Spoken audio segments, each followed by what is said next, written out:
Oh. Oh, hey everybody, guess what? It's Tuesday! And you know what? This is Topless Toy Talk, episode 54! And we are your irresistible podcast for the cyber turning era. And today's tagline was brought to you by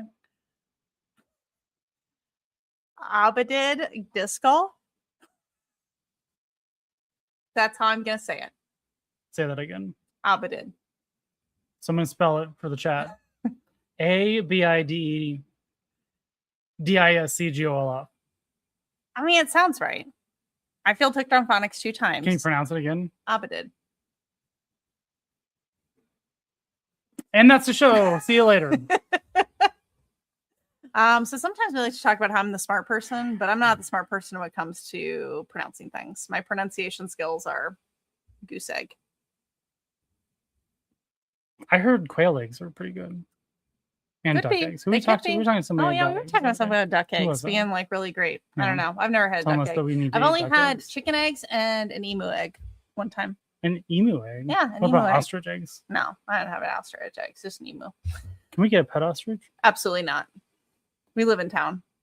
If we can go get an acreage. What if we just call it a chicken? of an And we're just like, extra we don't know what chicken. happened. Like we were I told a don't- chicken just because we listen, we got this dog and we were told this dog was gonna be 35 pounds and she's like 70. So you think we can lie to the city and say, And I can be oh, like, this was oh, we supposed were to be given a chicken egg and it was supposed to be a chicken and it came out to be an ostrich. I don't know. I guess we'll just have to keep it because we were told one thing and it's another, and that's what we did with the stupid dog. Wow, we've really gone off the rails here in like 5 minutes. So who are you? I am Malachi Frostborn. Who are you? I am your better host. You really messed that up. No. I And said we it are happy that beautifully. you're here tonight with us. Are we? I am. I am. I don't know I about am. you. I mean, we're talking I about love- eggs. We're talking about ostrich eggs. We're talking about some weird stuff that I'm just not sure what happened right now. I love every one of you Everyone. deeply inside of me. Especially Fanboy, who shared some really personal details. And you know how I like people that tell me personal details. Are you going to read these words of wisdom? I might. Fanboy is having some number one situations going on right now. I hope that works out. Well, I'm going to read it if you're not going to. Yeah, you can read it. It says, I have to tinkle. I have been tinkling a lot today. I've been trying to take my hydration more serious, but that means a lot of tinkle. It is practically clear, which is good, I hear. But if you tinkle and it's dark, that means you're in trouble. Deep thoughts. Basically. So this is a medical podcast. And Danny found that helpful. So good. Stormfire. How are you? How have you been? I sent you a message because I'm like, I don't know if we've heard from Stormfire in like A a hot week. sec. And so I hope you're doing well. Yes. And then we have a new name, Stanley Toy Channel. So thanks for joining us, Stanley. I think your new name. I don't recall you, but I hope I'm not saying something that's out of order. Oh, I recall him. You're the jerk I tonight. could be. That's very fair. It's very possible. Sometimes I forget.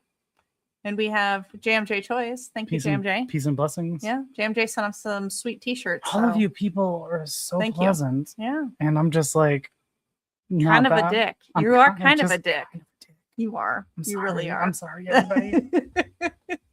I want to be better. All the time we talk about how We can- do. We how do can I talk about all be the time a about better how person? Rob is like, but I just have so much hate in my heart. I'm like, how do I embrace like I know, I'm so the like- inner like positivity of all of these positive people in the world when I just hate everything? It's just, it's not in it's on the cards for you. It's okay. It's okay. I'll pray for you. Webby! Webby! Hey. Hey, hey, hey. Who? Who? Cindy Lou Who. We're gonna play this game. Hey, you know what we should do next time? What? We should do one that's completely silent where we don't say anything and I just make loud erratic movements. we conduct the whole thing without speech. What do you guys? That's- What do y'all think I about don't that? know about that. What do you think But about it that? could happen. It could happen. Thanks, Webby. Yes. Thank you. I was told there'd be dad jokes. There could be dad jokes. You got any dad jokes? I'll figure it out. I'll figure it out on the spot. Oh, that's what we should have done, a wheel of dad jokes. Oh, You suck. That's a good idea. A wheel of dad jokes is a good idea. I know. Emotional support ostrich. I mean, it could be. And Yeah, technically, even better. Anything in the city code where we live is art installation is the #1 way to get around anything. Yeah. So if okay, you put something in your yard and whatever, as long as you claim it's art, there's basically nothing anyone can do about it. So that's my pro tip. You should look at your city code, but yeah, like art. No joke. That was the worst thing the city could have let leak to me is you can literally put anything on your property and claim it to be an art installation and they can't do anything about it. I can't. Now, I don't know if every city is like this, but check your city code. If you want to do anything stupid, you can get away with it. Check your city code about art. Yes. Because I can guarantee you there's probably a clause about art installations. Yes. And you'll be allowed. Yeah. And so emotional support. We are not installation. Lawyers. You should definitely consult your city code. And that's what I said. Yes. Don't listen to me. Go look at your code. Yes. Yeah. But there's so many crazy things in city code. Oh, we love you too. We love you too.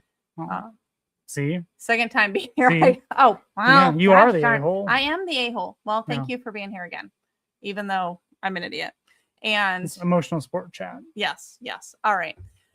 So you always rag on me a little bit about this, how I say everyone is a special guest, but I do actually mean our guest here is a special guest. Everybody is a special guest. Everyone is special. And what I liked about this person is... Can I do a quick pause? It may be. The reason why everybody is special is because we only have people on that Sarah makes a connection with. Yes, that's true. And so everybody that Sarah makes connection with is actually special. It's true. Because she forgets nobody. Right. So everybody that is past, present, and future know that you're not here if we don't like you. So this person, when we were at Des Moines Con, we did some dumb stuff. Like we put these headbands on and they had questions on it. And we were just wandering around, just doing our normal dumb stuff. And this person was at their booth. They were selling some cool stuff and they just shouted an answer at us. I was like, I like this person. They are verbally shouting at us. This is perfect. Then we went over and did an interview with them, which was also pretty cool because this one here thought he was clairvoyant because after I said, hey, this is Jeff, he was like, oh, what's your name? Did I hear your name? He thought that he magically knew this person's name was Jeff before we'd ever talked to them. Because I made a comment about okay, let's do the interview with Jeff. And I don't recall seeing the name or hearing the name. And then I had to take a quick second and be like, wait, is that really his name? Because sometimes I just make up names for people and things, right? You do, your own name of Malachi Frostborn, which is not your name. And Trip Daddy. Yeah. I mean, that's a misspelling. That's a misinterpretation. But it just continues to go on and on. But, I was like, wait a minute, did I just make this to be? There was not a glitch in the matrix. But now I'm going to throw another thing out here real quick. Okay, what if I'm not clairvoyant? Okay, but what if I have the ability to, warp and bend reality to my whim? Yeah, so what if Jeff's name wasn't really Jeff before Jeff came to my mind? I said, is your name Jeff? And because I manifested it, all of existence changed. Don't quit your day job. Do not. I'm just going to put that out there. Yeah, I don't think so. So prove me wrong. I will by bringing Jeff on here. So we have the one, the only. We have Jeff from Asplenia Studios. Hello, Jeff. Hi, everyone. It's Peter from Asplenia Studios. I knew it. And I just have to know, how many different types of eggs have you had? Have you had ostrich eggs, duck eggs, goose eggs? We need to find out this essential information. 3: duck, chicken, and quail. I think there might have been more. We lived in Europe for a while, so you get a lot of random food over there. Sometimes you just don't know what it is. You just eat it. So. Sure. I think, I can't really give an answer to that. That's my guess. My guess is 3. I also wanted to say, Sarah, that it's okay if you can't pronounce things correctly, because as once heard, just because you're trying to say it means you could read it, Fair. and that's a good thing.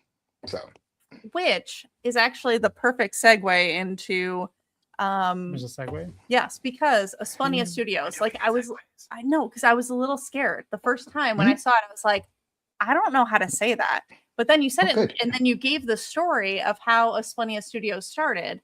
And as you introduce yourself, you tell us, who you are, mother's maiden name, all the important stuff. I like. Car. I'm a big fan of the 3-digit codes on the back of credit cards. Like those are really unique facts about people that it's different all the time. But I would also love for you to tell the story of how you came up with the name Asplenia Studios, and I am so proud that I can actually say that one. Okay, yeah, you got it. Okay, so this actually is a question I get a lot at my booth because people are like, "How the hell do you say that?" And I say it, and then they're like, "Okay, what the hell does it mean?" So asplenia is the medical state or the condition of not having spleen, either through just not being born with one or losing it. And I lost mine in a sledding accident when I was 16. I got hit by a bunch of people hit from behind me, cracked my head, broke some ribs, hospital for a week. They took out my spleen. And so now it not only did it really hurt a lot, but it physically has long-term effects. You have a reduced or compromised immune system, things like that. So I figured what doesn't kill you should become the name of your art studio. I love that. I mean, I can't argue with it. No, it's a blast. So yeah, it's a lot of people would agree. I kind of have like a very gallows sense of humor, but it's not like the morose kind. It's a really peppy kind of gallows sense of humor. So it's kind of disconcerting because you're getting hit from both ways. Yeah, I think it's a good thing. But so that's where Asplenia Studios comes from. Fantastic. And we met you at Des Moines Con, and we purchased one of your fabulous pieces of artwork here. Say pizzas of art? I did say pieces of art. Pieces of art. Of this Optimus Prime. So this sits prominently on our Optimus shelf, and we love it very much. But I did want to ask, because Rob was just pointing this out, there's like a piece of rubber here. Is there like you can take that off. Oh, okay. Well, we were curious, like what is that? Okay, it's liquid mask. So it's kind of hard to tell because I usually cut it out of the time-lapse videos I do of my watercolors. But basically, after I paint an area or don't want to paint an area, I mask it with this liquid stuff. Like I apply it very slowly, and then the watercolor can go right up to it, but it doesn't seep over into what I don't want. So I did Optimus first, and then I liquid masked everything, and then did the background. And so in the time-lapse video, it goes from me drawing and then painting Optimus, and all of a sudden you look and there's this kind of blue stuff like around, like on his outline. That's what it is. I didn't mean to leave that there. It's not a booger. You can like a lot of things in life. You can rub it off. And, honestly, I don't think I didn't even notice until under this strangely placed angled light that is not typical. And it wasn't, I sat down, I was like, wait a minute, there's a weird shine. What is that? yeah. No, that's perfect. It's like kind of like light turquoise blue, right? Yeah, that's just give it a couple of rubs with your fingers, should come right off. Shouldn't hurt anything. Perfect triangle too. So I was like, maybe it's intentional. Maybe it's like a, some people put like little hidden things in their artwork, and I wasn't sure. Yeah, it's holding Optimus together. It's So had a friend in school named Pepe Gallows. Well, J. That's a story for some time. So I love that you're surrounded by a lot of different robots right now. Is this what started? Like, what was your favorite? What was the thing that started your collecting? My collecting interest. Yes. Not everybody collects. That feels like a collection. You're making the assumption this is a collection. Wow. Okay. I think it might be. What got you into things? What got me into things? Do you want to hear about collecting collecting the physical items are what got me into the giant robots in the first place. Because it's a very long story. That's okay. Wherever you want to start. Okay. About 12 billion years ago, all matter in the universe suddenly. No, okay. So I grew up in the 80s. I was an 80s. I was an 80s kid. I am an 80s kid. That's where I came of age. I was born in 1975. I had the joy of seeing both Star Wars and, well, all the Star Wars movies in the theater. Although the first time, I don't know why they took me because I was 2.5 or something like that, maybe 3. But so this is funny because people ask me, I'm going to really just go off on a tangent here. I love this. So, but it kind of works. It builds into the story. As an artist, especially at a convention, people ask you all the time, "Well, how long you been drawing for?" And it's like, well, long enough, I guess. I'm doing this. But I can people ask me that, and I tell them that the first memory I ever had that I know is a true memory was of drawing something, because we had gone to see Empire Strikes Back in the theater. So it's 1980, 5 years old. And we come home, and I was really excited by the movie because the special effects were really good, right? Even standing up to this day. But I was really enthralled by the AT-ATs and everything of the Hoth battle scene. And at that time, back in the 70s and 80s, like your mom would keep her fancy blouses from the department store in the little rectangular boxes they came from in the closet to keep them safe. Right. And I took one of those boxes and I flipped the lid over and used a pencil and I draw an AT-AT, some Scout Walkers, and I didn't know what they looked like. I just draw a little square with legs coming off, 2 legs. And for some reason, some TIE fighters shooting at them.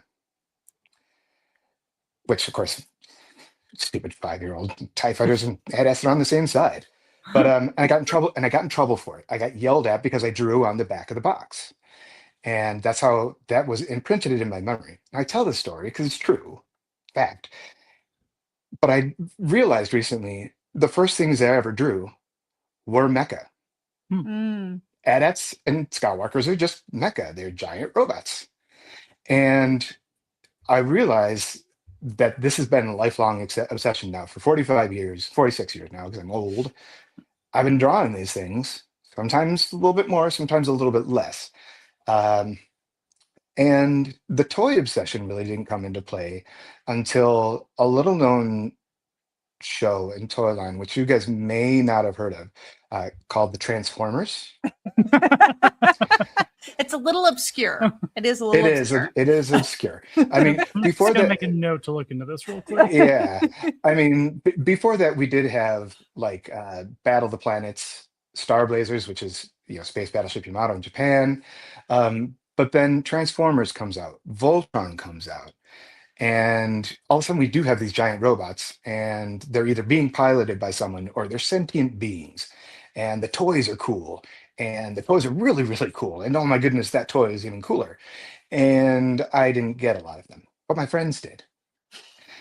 So I got some, but so they're just really fun to play with, and I just became attracted to the technical aspect of those, how they, especially the Transformers, how they transform, how they make it work to go from one thing to another.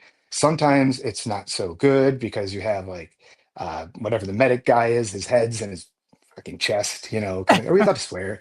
Can we swear? No, can we? Yeah, whatever. Yeah, you're an adult. Yeah, his head's, we're not his head's in monetized. his right. His head's in his chest, and you're like, oh my goodness. You're like, oh, okay, fine. But Optimus Prime, that was a thing of beauty, right? Just that was like so cool, and I just loved it so much. And then the next year, Robotech hits, and that was really what triggered me on a lot of this. Now is we have giant robots, and they're being piloted most of the time, but a lot of times they're realistic, and people are dying. And as a kid, you're 10 years old, you're watching this before school, and here's the character's getting blown up, and you're like, okay, your mom's like, oh, did you finish your breakfast? You're like, I haven't even started yet, or you powered through it. So it was just, that's the kind of thing that I've just always been into. Now we Someone saying something amazing. Yes, Transor Z. Good one. Thank you, Fanboy Prime. And it just became this lifelong obsession with the technicality of it. I think part of it had to do, my father was in the military. He made scale models both of railroad, military, stuff like that. So I was always around the things that looked mechanical and engineered. And so when Robotech came out, which is Macross in Japan, it's the way that those transformed. The VF1 fighter was just amazing to watch. It was stunning. And as Rob knows, and Sarah may know, the original Jetfire toy was the VF1 Valkyrie from Macross brought over and repainted a different mold and sold in the United States as Jetfire. And it's just cool. Now, for a long time, you kind of grow up, you kind of grow out of these things. I still draw, but I don't, all my toys went by the wayside. We move, things get lost. And I kind of stopped collecting until, not even collecting, just gathering until maybe the mid to like early 2000s. And I got a few Gundam toys, and then we moved. And then because my wife's a scientist, we moved again, and then we moved again, and then we moved again. And we tend to move a lot. So I cannot have big things. So I have a lot of little things. Now, all these little things probably take up all the space of one of Rob's little nice masterpiece. If you pack them all together, but they're still fun, and that's where I am today. My most prized possessions are these tiny little guys. Can barely see them. They're about 1 inch tall rubber erasers from Japan, also sometimes called cancer erasers, that Bandai made in the late 80s and early 90s. They made them for several series, a lot of series. Gundam was a very popular one. They only made 2 sets for the show Macross. Oh, I've collected set number 1. I've never, ever, ever, ever found set number 2. wow. So if anyone is out there, want to make some money. Okay, but why are these called cancer erasers? I need to know I this. have no. Is it the color? Is the color like irradiated? I don't know. See, I've tried to find out the answer to that. So a wiser person than me might have an answer, but they're all different colors. They're single colors, and notably, these ones, they're all super deformed, as we will probably talk about soon. Just the cute little big head, little body ones, and I just think they're brilliant. Because as with all things super deformed, it's easy to make things small. It's hard to make them small and make them look like what they are. And so, yeah, they're my prized possessions. I've had them for about 26 years. So that's pretty cool. Those are impressive. I mean, yeah, they're erasers, but like the whole set you've been able to collect. That's wild. I was lucky enough to get them all in one set because a guy who was in the Philippines, I think, or Japan, knew I was into them. He sent me. I paid him, but he sent me these ones as well as a set from the series Pat Labor. Those are more common. Like the Gundam ones, you could go on eBay and someone would be like $60, and here's 300 of them. At the time, I think I spent like $150 for these 10, plus shipping from overseas, and that's like 26 years ago. But since then, I've never ever seen even someone sharing a picture of any of the other ones in the other set. So wow, who knows if they exist anymore?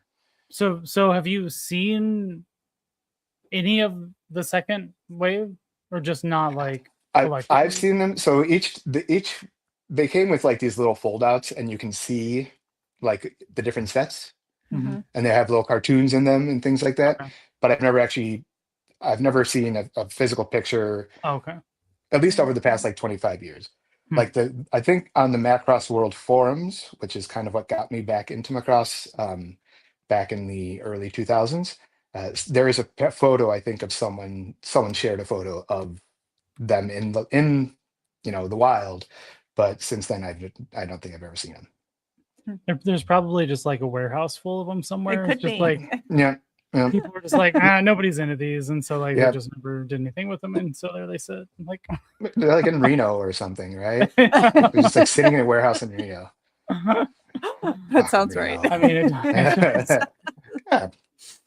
it's just, I mean, I feel like that's a thing where every once in a while, like you just come across some weird warehouse full of things that you know people didn't know existed, and Well, but okay, so I did not include this in your wheel of questions, but Okay. or at least I don't think I did.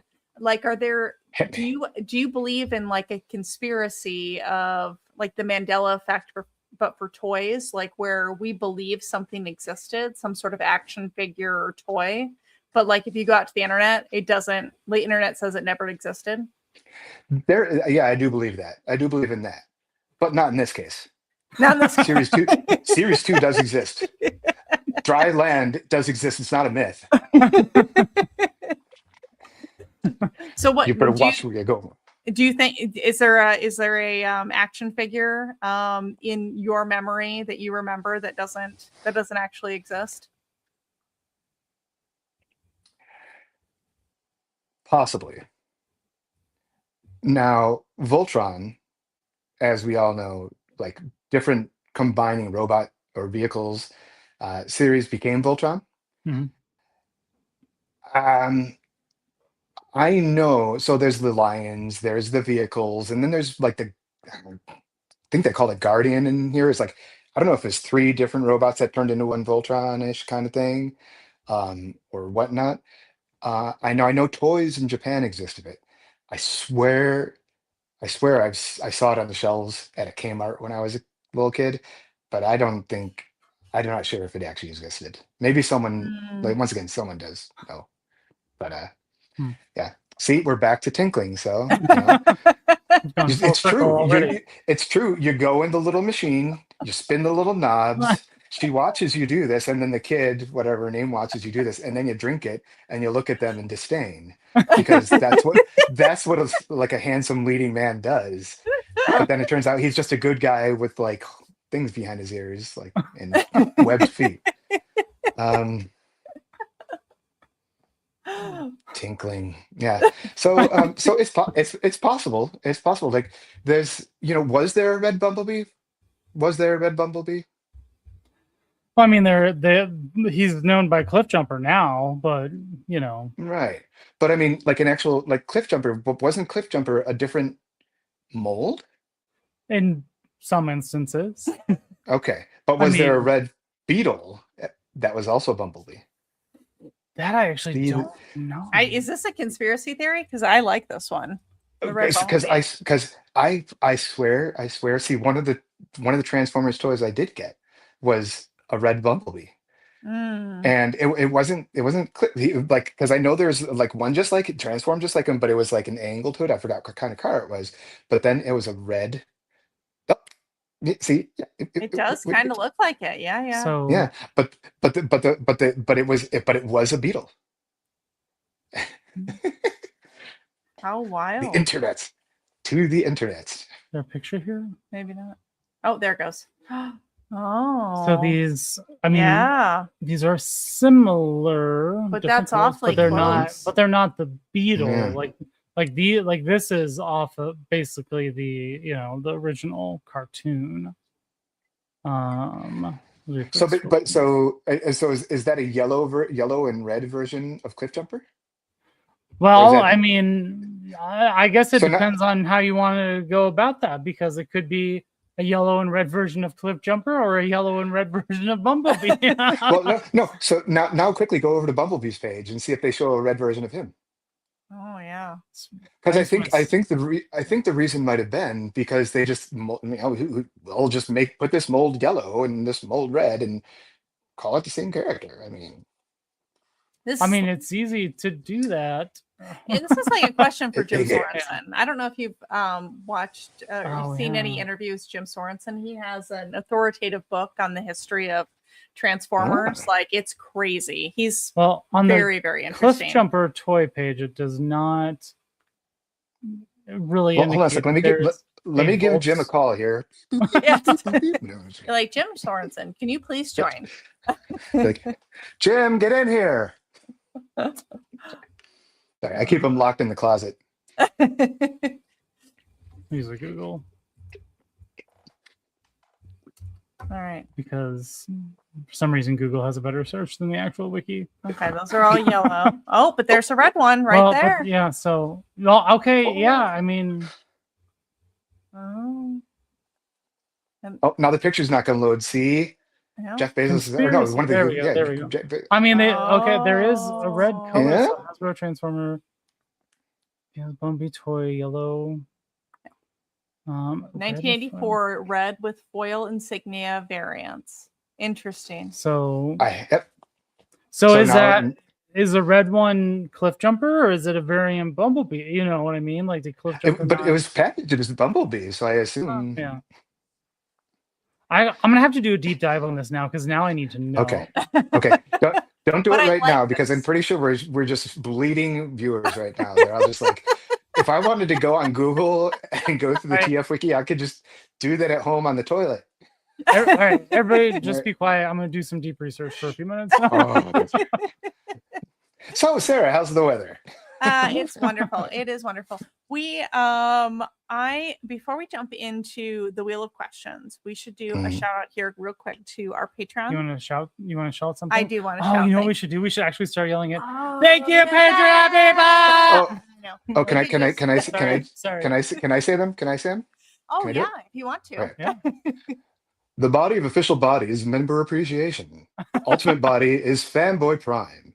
Extra basic body, the corrupt modification, and Dave Wonder. Oh, hi, Dave. Basic body, Huntbot. I'm sorry, I'm kind of far away from the screen. Bougie body. Oh, goodness. TF Joy Picks. Is that right? Yeah. Yep. Toy. TF Joy It's Picks. close. And TF Toy Picks. And Blue Destron. Yeah. Join Yeah. the boob. I like that. No, I guess Actually, we that should was start probably a doing bad that. We should start idea because it's making like that big on my screen. So it's like I'm just That's impressive. yeah, It's so like some good eyesight. it's like this big on my screen, and I'm like, like, do I need glasses? No. It's the Some of us cursive. just I can't afford read big cursive. screens, Rob. Just a couple extra shout outs here for folks. Fanboy Prime, fantastic. Does some music and stuff like that. So I don't know if we can Fanboy if that's something that folks can follow or if that's something you just post about in Discord. We actually have multiple music people, I know it. which is interesting because Fanboy Fanboy can sing. Yeah, I don't know. Fanboy's- I don't know how Fanboy is not like a famous singer. Yes. We talk about this every week about how like he sent us a link to some of his music and then it switched over to like not U2, Coldplay, Yeah. and I didn't know it changed to Coldplay. Yep. So Fanboy's It's like fantastic seamless. Yeah, it just started throwing in Coldplay, and I was like, man, Fanboy, you're like this is great, and I'm like, but it was Coldplay, but I couldn't tell the difference. So Maybe Fanboy Prime is the lead singer of Coldplay. And you know how you do that? You know how you find out really quickly, I mean, as expected? Ask him what Gwyneth was really like.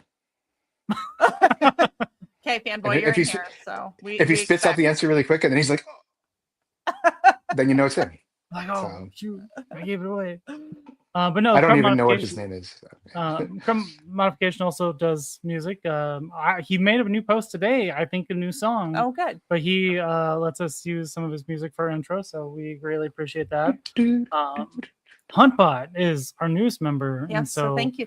I Hey, have Huntbot. discovered some things about him actually after investigating his profile a little bit, and he seems to be into like visual effects and stuff. So we got like the coolest group. And he it says that he worked on the newest Spider-Man movie, and so I'm gonna have to dig into that because I'm just like, what is this? I'm like, I feel like we're way not important enough to. Well, you know, Huntbot, if you also like giant robots, someone else has a Patreon. Ooh, yes. Oh, yes. And then, I mean, Dave Wonder, he does all the things and is just the coolest dude. The nicest person you'll ever meet. Yeah. It's all a lie. It's all fake. He's like smiles in joy, and then when he turns around, you can see him. He's just like that. And then you're like, "Hey, Dave," and he turns around. He's like, "Hey." No, he's a joy. He's a joy. I love him. I mean, that sounds like who I am. So Except you're okay. Do not. Dave No. is. I love you. You are my husband. You are not Dave Nice. I just need No, you to know. I am not. Okay, I'm gonna give Not at you. all. I am because I'm gonna interrupt the Spotty official Oh, bodies here, real here quick, hold post on. with Well, just. we can. I'm gonna Okay. officially go back. Oh, So, this got derailed a while ago. Okay. It did. Cool. Thank you all for Thank you helping all. keeping things going. We appreciate you a lot. Yeah, if you want to join, feel free to scan the QR code And join the boop and get some We weird get- stuff that we might send you in the mail.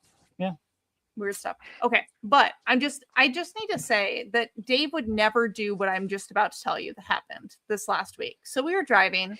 We got like there's some dick kids here in the neighborhood, like normal, like families, nice kids. But then there's like those kids that are like, you know, your parents obviously just buy you whatever you want, and so you're just a dick. Like you've wanted for nothing or whatever. And these kids all have these electric dirt bikes. Which I don't even understand how that's allowed in the city, electric dirt bikes. Like, shouldn't you have to go to a trail or something? But they ride them all over the yard. So these kids were riding them in the street, which is not legal.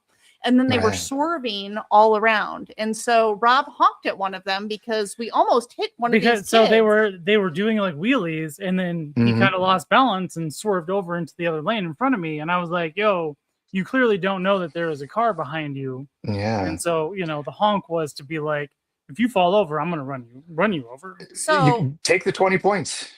So he honked at the kid. The kid like gave this like shit-eating grin of like, ho ho ho, like I'm being, you know, I'm whatever. Like, what are you gonna do? Over the shoulder too, right? Yep. And so then Rob's like, F this kid. Like he flipped off this child, like probably 13 years old boy. Like Rob flips him off. So then these kids like start following us in the car. Somebody has to teach children, like, you just can't do what you want. There are repercussions. Like, so I'm just saying, Dave would never flip off children on dirt bikes. I don't know how old you are. If you do something that inconvenience me, or it's wrong, you're gonna get flipped off. And then you're like trying to get away. You're like, how fast are these electric motorbikes? I'm like, I don't want these children to know where we live. And like, okay, well, so the funny part is like, then we turned to go down our street, and the kids stopped to see that we turned, and they turned to follow us to try to figure out where we live. And I was like, you idiot children think you were smarter than me? And so we went and got gas in the car. And I was like, you know what we're going to do? We're just going to go to the gas station where there are a ton of cameras, because then if the kids try to do something stupid, I'm just going to call the police, and it's all filmed. Morons. Children are morons. You have to live this life is the to know Topless Toy how Talk. to, like, you know, how to really handle kids. Like, just saying. Or people that are following you. You know, you should have really just sped up, had Sarah put her arm out, and, you know.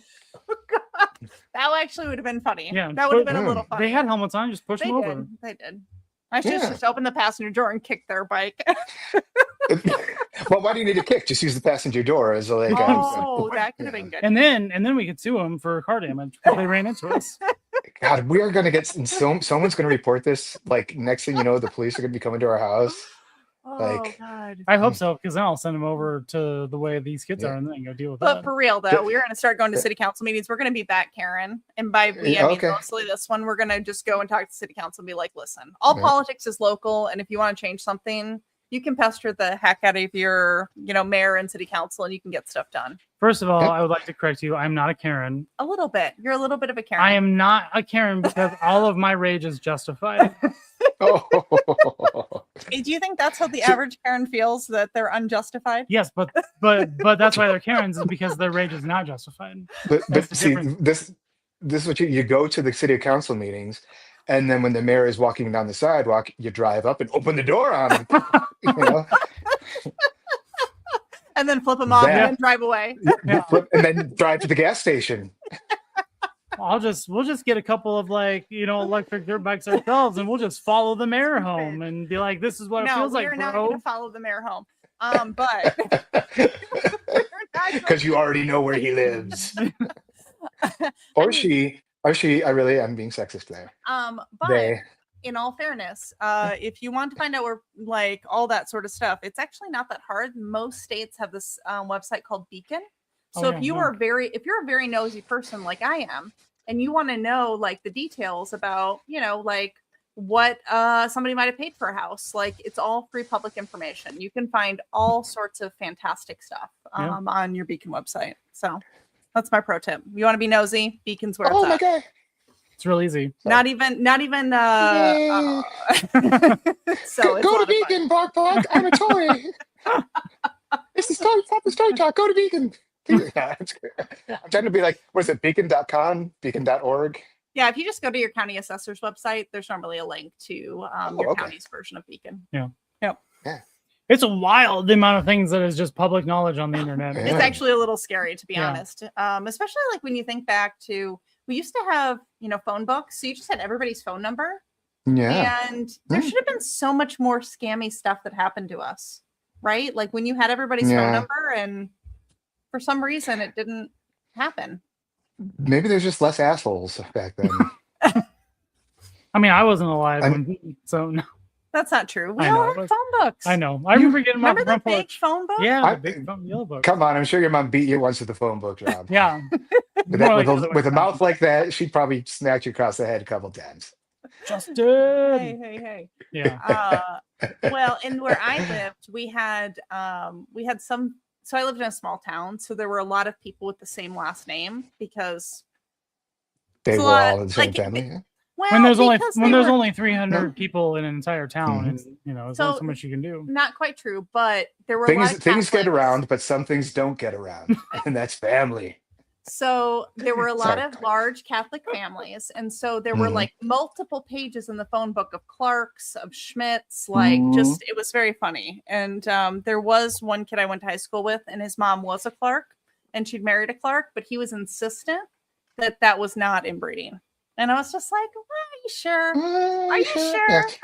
I mean, if you can trace it back and it doesn't doesn't tee off at some point, count on Matt Clark. I knew a Matt Clark. Small world. Are we related? Could be. You never really know anymore until you do your DNA test. I know. And then you still. And then you find out you're half Labrador Retriever. Yeah. Have you ever done one of those DNA tests? No, I'm not going to do that. Yeah, that's probably smart. My wife got her PhD in genetics, and I know not to give my information to those companies. See, and I'm the type of person that's like, everybody can have everything that I have. Like, I don't know. Ooh. I should be more worried about like my stuff. But I'm just not. Like, I would get like, if you give me more targeted ads and like a better Instagram feed, I'll give you whatever you want. That's terrible. I'm like, I know, right? But I'm like, well, like if you can give me the convenience, I'm like, have my saliva. I don't know. This sounds like the preface to like the first part of like some like Netflix like crime show or something, like true crime show. Yeah, he said he would give anything he wanted for a more direct Instagram feed. He didn't know how much he would give. Like, the truth is, like, I've only got so much life left. And so I'm like, what can be done with all of my information with what I have left? I'm like, if you want my DNA. I'm so old. You are a 41-year-old man. Like, I mean, I'm only gonna make it to like 60 if I'm lucky. You know my genetics. I mean, I did the test. I mean, you were exposed to an immense amount of secondhand smoke. There was like a thing that says like one of the check boxes, like, will you live past 60? And it was not checked. So. Maybe you're like how people used to be. Something we just talked about this weekend. You remember the movie Cocoon? Yeah. Right. Like Wilford. No, the old people find like these pods in the pool next to the retirement home, and they swim in the pool, and they get like young and youthful, and it turns out the pods are aliens, and they're recovering or whatever. But Wilford Brimley was like 49 when he did that movie. Yeah. And he's supposed to be playing a guy who's like in his 70s or 80s, and he looks it. So like maybe Rob, you're just a man out of time. Is it diabetes? It's because of all that weird like dimension bending you do to get people's names to change. See, that's what I'm saying. Yeah. You're actually from like 1920 or All I'm saying, you believe that there is a 50% chance that this is a simulation. I don't believe it. I believe in Neil deGrasse Tyson, and Neil deGrasse Tyson said that there's a 50% chance that this could be a simulation, and I trust the science. But if there is a 50% chance that it could be a simulation, you're telling me there's a 0% chance that I can't warp reality to my own will. I mean, you can do whatever you insist that you do. I'm gonna It's start possible. testing this. It's possible. It's not probable. I heard that it can be done. That's all that matters. That's what you took away from that. He hears what he wants to hear. That's fine. Mm. That's fine. I'm gonna prove it true. I would like to bring up some of the wheel of questions because shit. I made a few. Hey, watch questions. this. Yeah, Watch this. I want the wheel of questions to exist in our reality. Stupid. This is that's so dumb. Look You're at this. so I dumb. wanted it and it just happened. Listen, if I could warp reality, It's going to spin within the next 2 minutes. we would be rich. We would be super rich. So rich. Oops, I messed this What up. are you even I doing? messed up. Oh, hey, real quick before we do this, Hi. because I forgot. So, do you see this like a little blue square up in the corner? So Yeah. interesting fact about that blue square: if you scan it with a cellular device and or something that can read all the little squares inside the bigger square, it will take you to a page that will give you all of Jeff's links, all of them, like every link you could want for Jeff in one single place.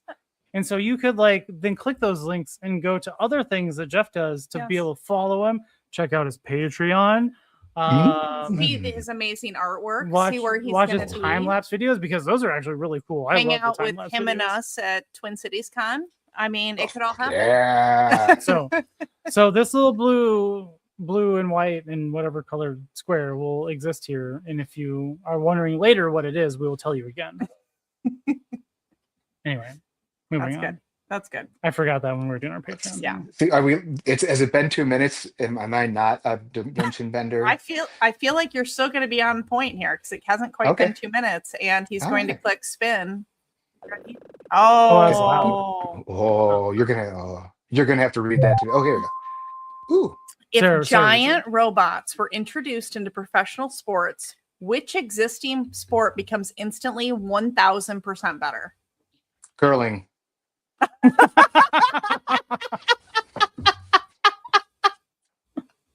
And That I love is curling. the best answer.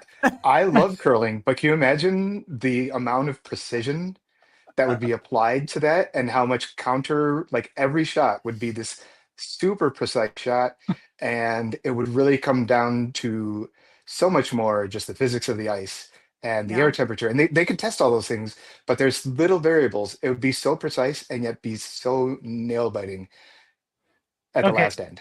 Okay, So curling was not on my board. I was thinking, the standard sports of like football, baseball, basketball, but I love So that the you went fake with ones. curling.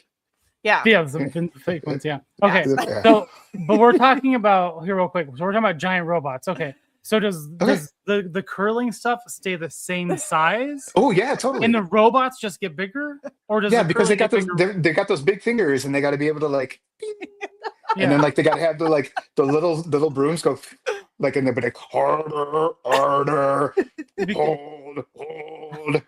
No, one would be like doing it in like Morse code, and then like the other one would be like the modem, like, and they'd be like talking to each other in their different languages. It'd be awesome, but they break through the ice. That would be the problem, I think. Oh, Oh, you're right. Maybe we'd no, maybe do it on Titan. We'd have to do it on Titan, where the ice is like a kilometer thick. Yeah, I'm like maybe the ice can be adapted to hold the weight, but everything Or Europa. everything else stays the same size, because Yeah. that's Yeah, what I would yeah. want to watch is giant robots with regular size curling Giant robots equipment. on ice. But those curling rocks, those things are like heavy and they're tiny, and they all come from like one quarry in Scotland. I don't think they're going to have Wow. enough. They're not going to have enough granite. I didn't know that. That's interesting. Maybe stupid decision, Jeff. Jeez, why couldn't you pick like golf or something? No, I I like the I like curling. that. I That's like curling. fantastic. That's the best answer. Yes. All right. What do Let's you see want? what the next one Oh, is. you want more? Yeah, I Oh, want more okay. questions. Yeah, fine. I get questions I here. know you do. They may have been very robot themed. Is this really loud to everybody else or just us? That's fine. Mm. If you were an NPC inside one of the franchises you collect or draw, which universe would you choose? Yeah, it was still. Oh, okay. Macross is really fun because there's a lot of music and I like music. So that's a good one. But then in the first series, like 99.9999999% of humanity dies. So maybe not that one. Unless I was born later. I actually don't draw this a lot, but Pat Labor is one of my favorite series, both the manga and the anime, and it's just really fun because it's like real. It's like what if giant robots were realistically applied in the future of 1999? But at the time, it was like these giant kind of clunky machines, and of course, when you introduce these things that look like walking bulldozers, people are going to start using them for crime. So you can have to have a police unit, and so it's kind of a realistic world. Gundam's just kind of off the wall. Transformers, it's just so silly. It's just this whole story is just I mean, the current no. Transformers comic line, I would not want to exist in that because it's like everybody dies. Yeah, it's So brutal. yeah, It's pretty tough. No, I like the Macross world as long as I'm like born after humanity kind of, for lack of a better phrase, gets it on with their former enemies, which turned out to be semi-related humanoid creatures created by an older civilization. Uh, and then the universe, everything starts spreading out in the universe. So yeah, and I like the robots. I like the mecha. I like the so transforming fighter planes. I do not. I'm gonna be honest here. I Okay. was very upfront with everybody and how I would be put to shame having a conversation with you. I don't know about. I have no idea about Macross. Yeah. And Who so does? I like the more you talk about it, I'm like I need to find out information about this. So I'm kind of So excited. okay, so the long and the short of it is there was some like Macross never really made it over in the United States as Macross for quite a while. It was a lot of people are listening or watching may know this. It was brought over and licensed with at least two other series. And because the people who licensed it needed something like 85 episodes to put it into syndication, they combined them all into one multi-generational story, Hmm. and they kind of rewrote the other two to match up with the first story and completely changed a lot of the storyline. The one uh like kind of connecting element between all three of them is they had some piloted vehicle that turned into a giant humanoid. And not only that, but Macross kind of pioneered what is known as Gerwalk, ground and force, ground effect reinforcement, a wing armament to locomotive knee, I think. Basically, it's when it looks like a plane, but the arms are out and the legs are out. Mm-hmm. And Yeah. so these two other series did this too. Southern Cross or Super Dimension Cavalry Southern Cross, no relation to Super Dimension Fortress Macross. And then Genesis Climber Mespida. So they combined them all into the story. And so we all learned of it as Robotech. And for me, it wasn't until the late 80s, 88 or 89, that I found out Macross was actually the origin. And I saw Oh. more about that. And then how it changes the story. And then I kind of followed that more. But then the company that made Robotech, or they actually cross-licensed because Revell, the model company, licensed a whole bunch of like robot model kits from Japan. And they actually started the Robotech name. Hmm. And Harmony Gold, who did Robotech, kind of the TV show, kind of like cross-licensed it. They kind of get a little grabby on the whole thing in the late 90s, and all of a sudden decided that they owned everything related to Macross outside of Japan in Hmm. perpetuity, and everything that had ever been created or would be created. It wasn't until 2021, I think, that it was finally resolved in court, and now we have Macross. So it's hard to find, and there's a reason you don't know about it because it was so obscure, because it could never be released over here because all these legal troubles.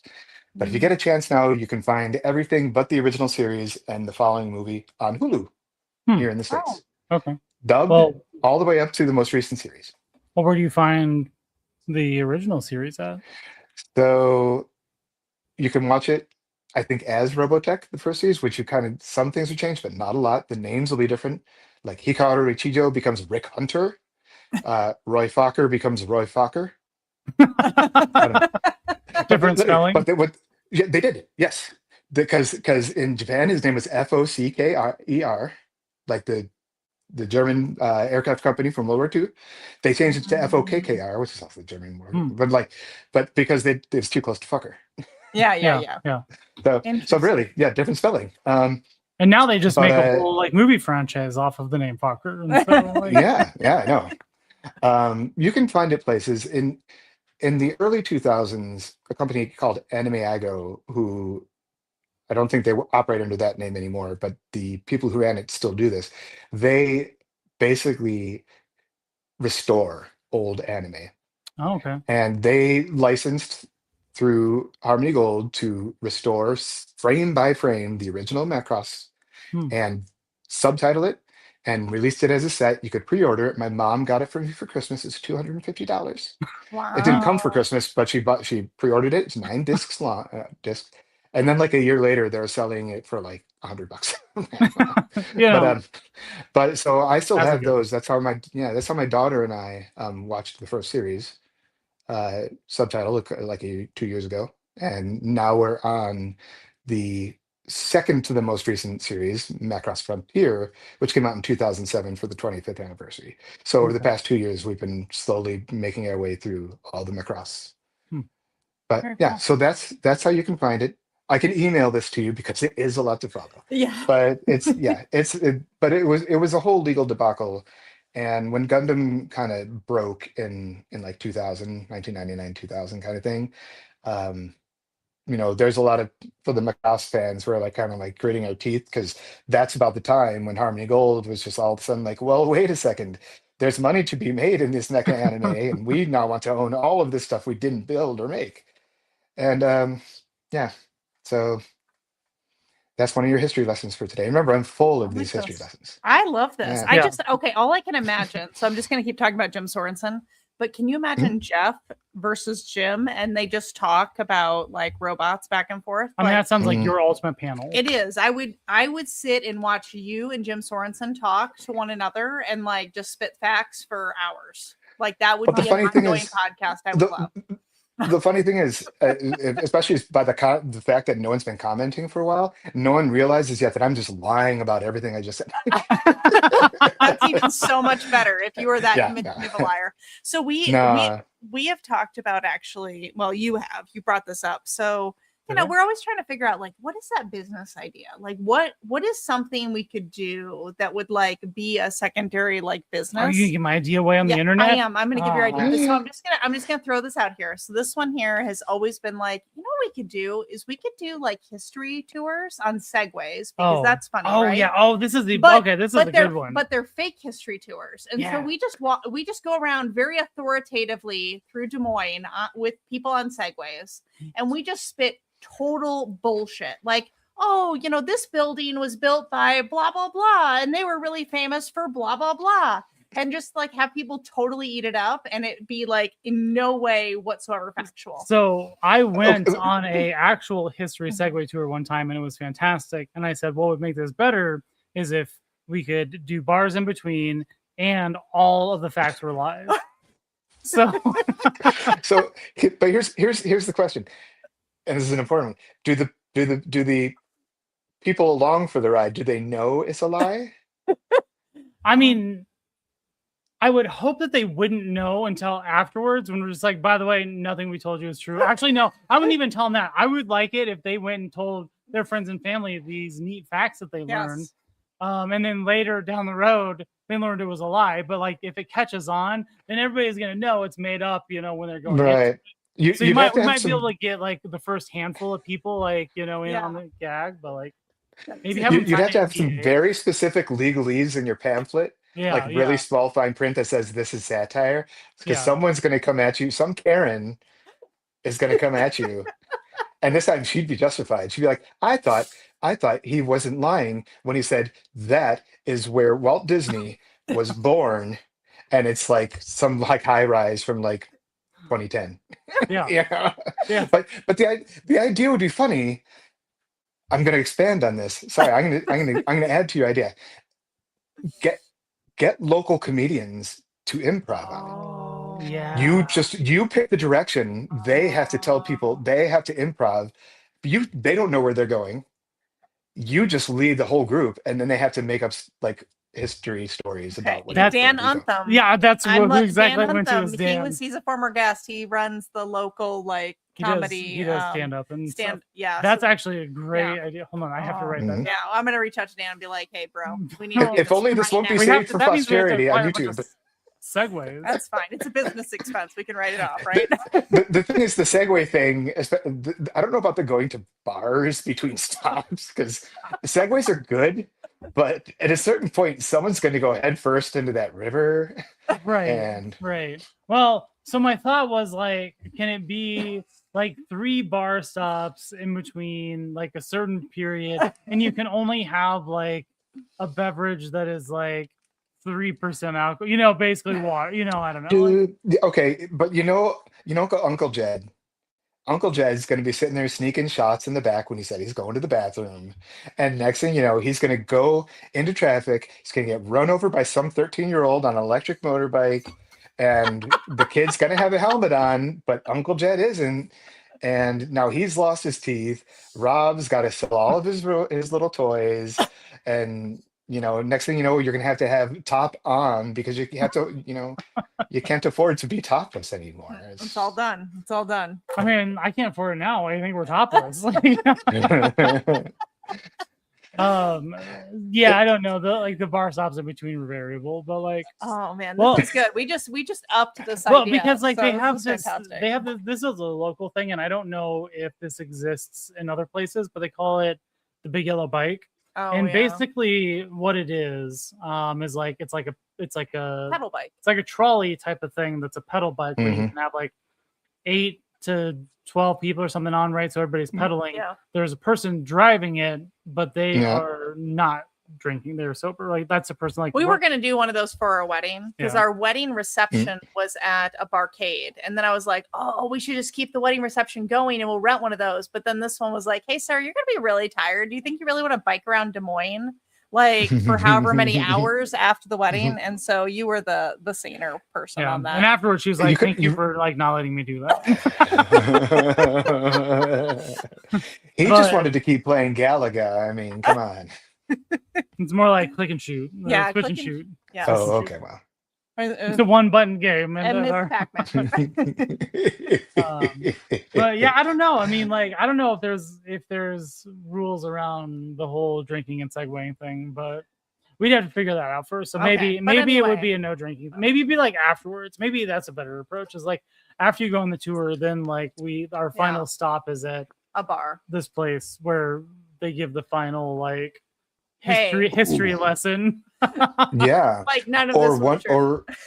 or one of the stops is actually factual. And when you get at the end, the people who participated, they get to try to win a prize if they can guess which one was actually real. Yeah. That's a good idea. The purpose See? of like the stops between was like, how do we get people to help sponsor this so we don't have to pay for it? And so- Oh, okay. Yeah. So like, Segways so are expensive. They Yeah. are. Like for I something that looks know. that dumb, you would think that wouldn't be as expensive as it is, but really, The guy who invented the Segway died rolling off a cliff on his Segway. no. I did not know that. Yes. Yeah, I'm that's pretty sure. perfect. Oh, okay. Yeah. So just because you said this, we're gonna take just like 5 seconds of silence right now Oh. because I meant to do this earlier. But Oh. a legend passed away today, Dolly Parton. Oh, yes, this is true. And we're just gonna take a quick 5-second break.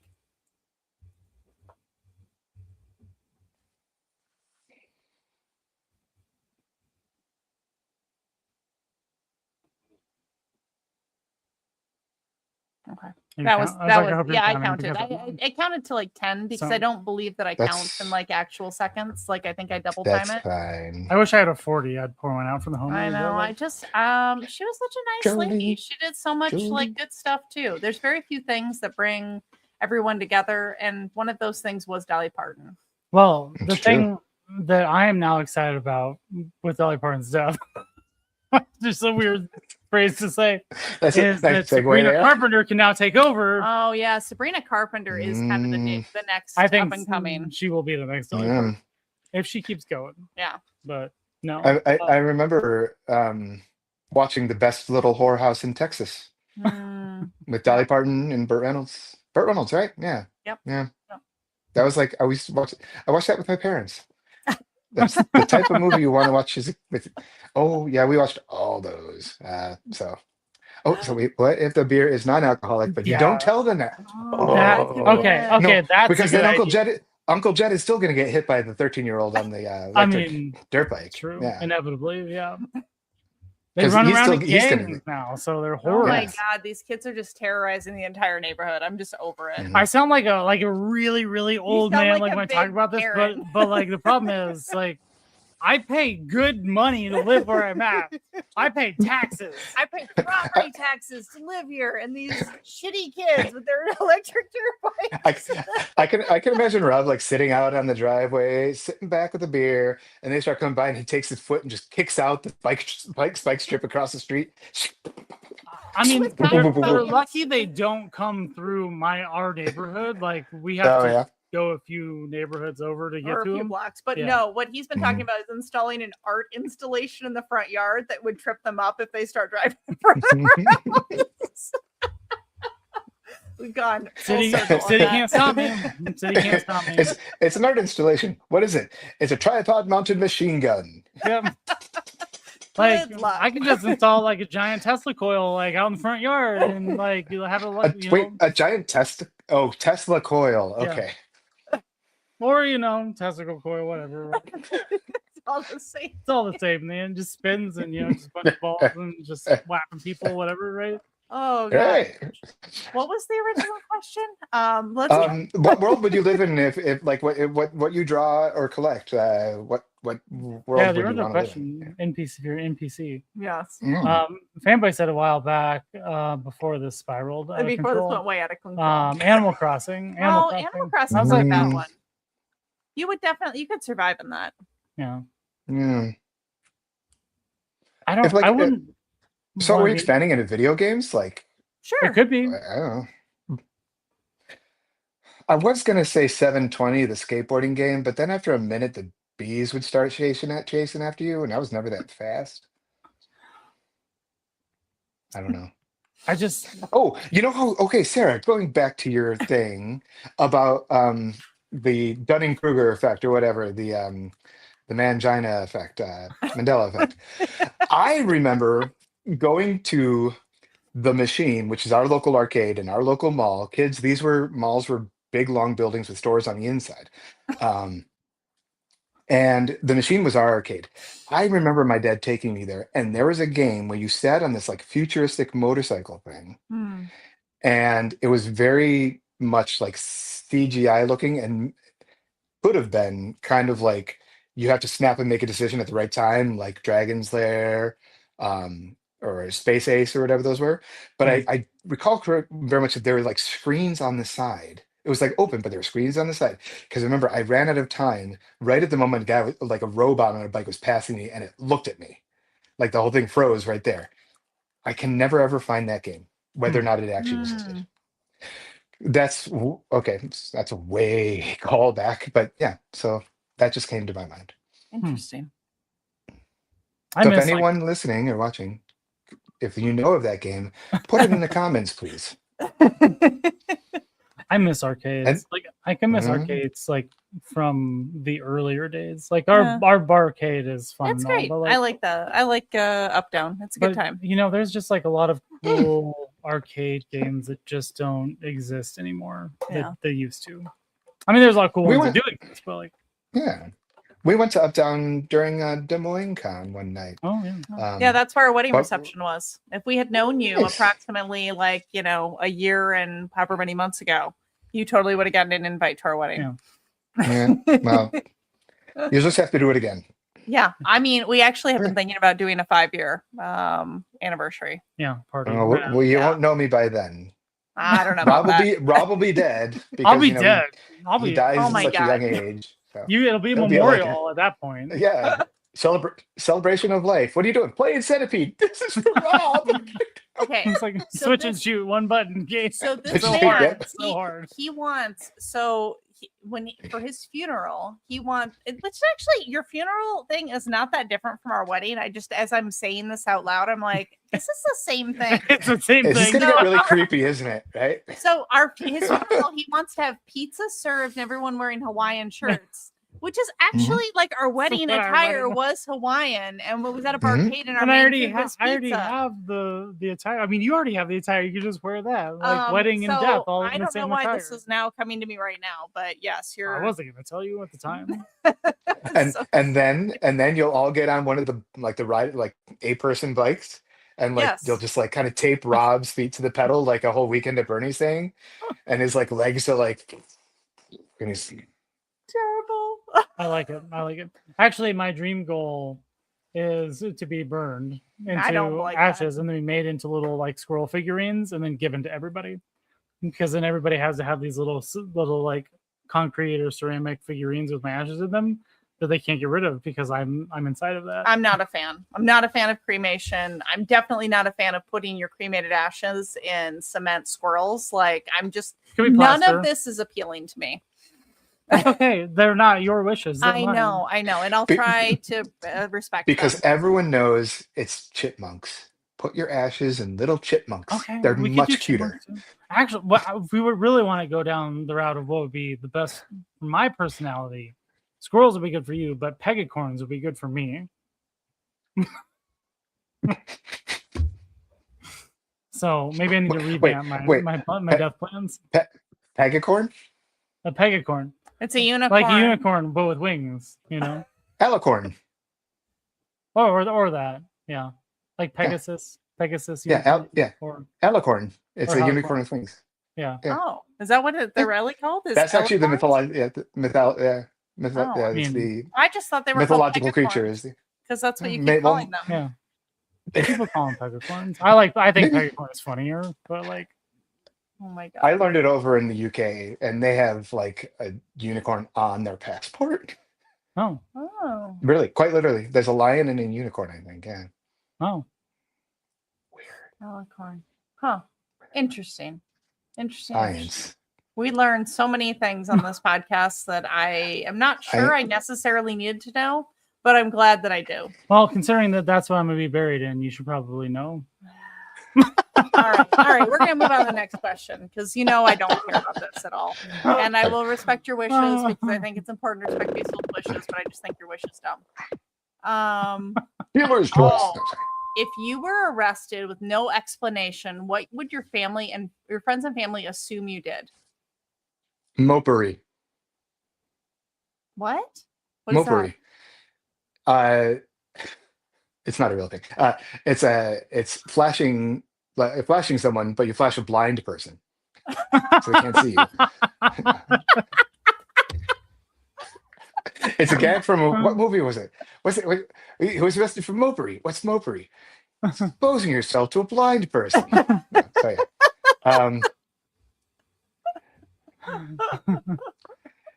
yeah. I do okay, not so much anymore, although my wife would disagree.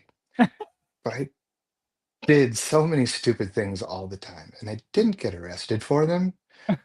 That I really don't know what they think because there's so many possibilities. I mean, I don't- clearly this one would be kicking children off of Yeah, it'd be- electric dirt Yo, bikes. well, It'd be yeah, something with yeah. policing children. Yeah. What is it when you incitement? That would be it. Yeah. Sarah, no, don't kick him. Open the door into the kid. Kind of things. That's incitement, right? Accessory to the crime. That's a good. Yeah, I don't know. I'm gonna stick with mopery, even though it's not a real thing. title answer. I like it. That's He good. can't see you. I don't care. Yeah. Next question. Oh, you want me to do more? Yeah, Okay. I do. All right. I do. All Please, right. please, let's get away from Mopery, please. Does it know not to repeat questions? Because that'd be It funny if we got does. back to Mopery. Yeah. Which childhood toy did your parents throw away or sell at a garage sale that you're still upset about today? We're gonna lean hard into the childhood trauma. Okay. I probably was I don't remember this toy very much. Because I was not like conscious enough. I was a little baby, but they got this like clear like steamboat toy that you can see all the little inner workings, and it was really loud and really noisy. I think I got it for Christmas, and if I recall correctly, we were at my grandma's house, and I was playing with it. Playing with it, I was probably like 3, maybe younger. I don't know. I was playing with it, playing with it, playing with it. And then it ended up on top of the refrigerator because they didn't want me to play with it anymore because everyone wanted to drink their brandies or whatever in peace. As adults do smoke their cigars because this was in the 1970s. And then it never showed up again. Hmm. I think it disappeared on Christmas Day. I could be wrong. Maybe my family is watching this and they can pipe in the comments and tell me I'm wrong. But I know for a fact that it didn't last long. And yeah, it was given to me, and I think it was very, very quickly given away once they realized just how damn loud it was. Yeah, I was never. So my parents would, if somebody bought me Play-Doh, we couldn't bring that home. That had to stay at somebody Bad Boy else's Prime house. said he had this toy. Wait. I was Bad just Boy like, Prime said he had this Play-Doh, toy. and I didn't never have any, one. and never anything with batteries. My parents would never allow any toys with batteries to come into the house because that was just, they thought it would be too much. So you could stay at my grandparents' house, but never at ours. Yeah. I did not have one of Mm. these, but I definitely know what you're talking about. Like I knew people, children, Mm. clearly. When I was a child, I had no children now that had one, but when I was a kid, I knew other kids that had one. Yeah. Like it's like I love my family. I love my parents. I love them like a lot. But I would always ask for something for Christmas and I would get like a close approximation of the same. Yeah. So it's like I want like Return of the Jedi came out. I want a biker scout and a speeder like that they speed through Endor on. I got a model kit of it. I wanted the toy. I don't want to build it. Keep you busy I while- wanted I wanted laser tag. I got photon. It's like the close, no cigar. But it was, I love them. But it was like that was a lot of things where I did get things with batteries, but I think that was I don't even think that thing had batteries. It just made a lot of noise through its little gears and winding itself up. And little me sitting on the floor and pulling it back and like little steam pipes that like for the steamboats, it's got those 2 funnels, right? And those would go up and down, and I'm pretty sure like all the adults are like so So I like to talk about childhood trauma Go on for this it. show, and I'm just gonna because I feel like you're setting me up for the perfect one. Is okay. when I was 12, as a 12-year-old, like as a girl, like you're almost out of dolls and stuffed animals, moving on to more clothes and makeup, but you're still like you still would go for dolls and stuffed animals, but you'd also be super excited about clothes and makeup. So there was a wide range of things that my parents could have given me. What I ended up receiving was a weight bench. And I realize now as an adult that my dad, my dad is a man of very few words. He's a farmer. He wouldn't wear this fabulous. He would definitely neckerchief. never wear that. He is he has the same like waistline he did in high school. Like he works out a lot. Like he is that. My dad was the homecoming king, and if you imagine some like cringy like TV show about like the homecoming king from like the small like my dad embodies that. That's Okay. He's a very nice man. Like I'm not trying to speak ill of him, but like he really thought he was doing a wonderful thing to be able to connect with his daughter by getting me a weight bench for Christmas. And it was like the worst thing ever because I also was a good kid. So I wasn't going to be like, oh, this is like, why did you get me this? Like, I tried to be grateful and thankful because like I was a nice child. And then I just went back to my room and cried that night. But because I'm a very honest person, like I made this so much worse for myself. So, you know, we had this teacher who awful human being, but we won't go down that path. He had us all go around like in 7th grade math and say what we got for Christmas. And of course, I was too honest to lie. Like it never occurred to me that I probably should not say to my entire class I received a weight bench. Like it never occurred to lie. Right. And so what was already traumatic, I made so much worse because I told my whole class I got it. And the teacher and the entire class laughed at me.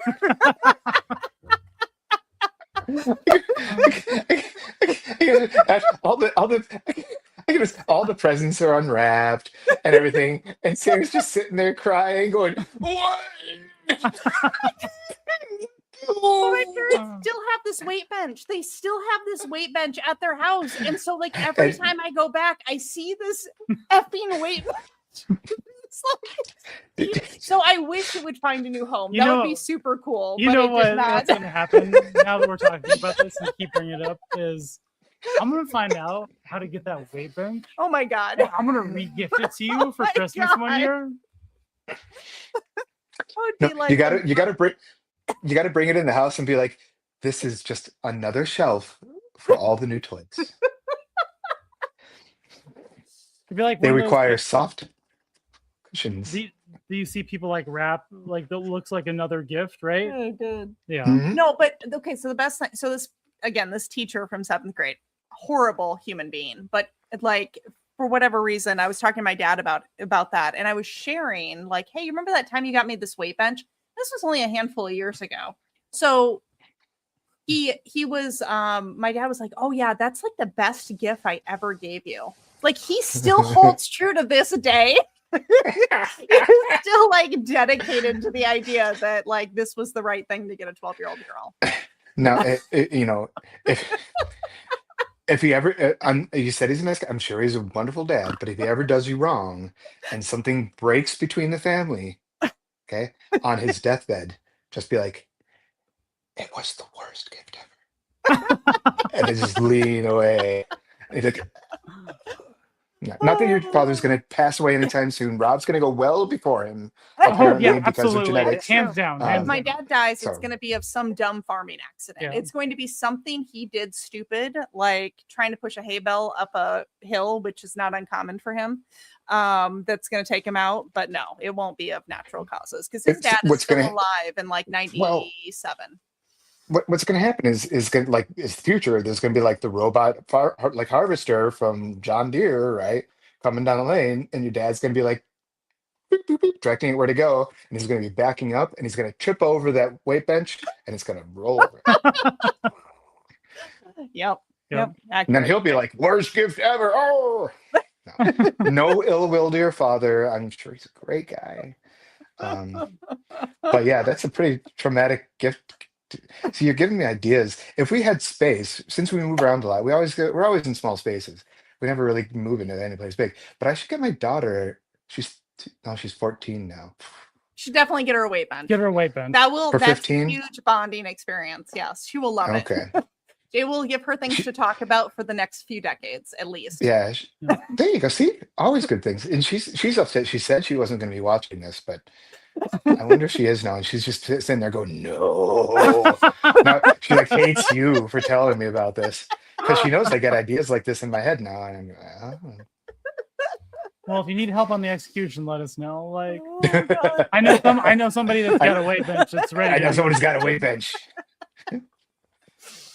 We have somebody in chat that was a little bit late, but do you want to say hi? We'll start over. It's fine. We got it. We'll start over. Okay. So, Yeah, okay. I'll go away. thank you for joining. That'll be us the whole for this psychic talk. part. And okay. Let's start off like this. Oh my God. I need to Okay, come I up was with some gonna way do to that. break your weird face there. He wants to Just make take your everyone finger and believe. shove it. Well, he wants to make everyone believe that we're frozen, but I can't stand that long. I get all itchy. I'm like, no, I gotta start moving. I can can't hold very still No. and keep like the same face for a very long time, and like 20 seconds max. Like she's losing it. And No, so I gotta start moving. I get real finicky about I do stuff. it just to make you uncomfortable. I know. That's also one of your pro tips here. Oh goodness. All right, let's see what our next one is. Oh goodness. Oh yes. Goodness. It's so loud over here. Oh yeah. Okay. So, if conspiracy theorists are right and big toy companies embed subliminal messages in figures, which line do you suspect the most and why? Okay, first of all, My Little Pony. Ooh. I need to clarify this. By if conspiracy theorists are right, she means her. Yeah, she it's made me. this up. This is her own conspiracy theory. All right. I was gonna say My Little Pony because friendship is not magic. Oh man, that's but- dark. Yeah, I know. Gosh,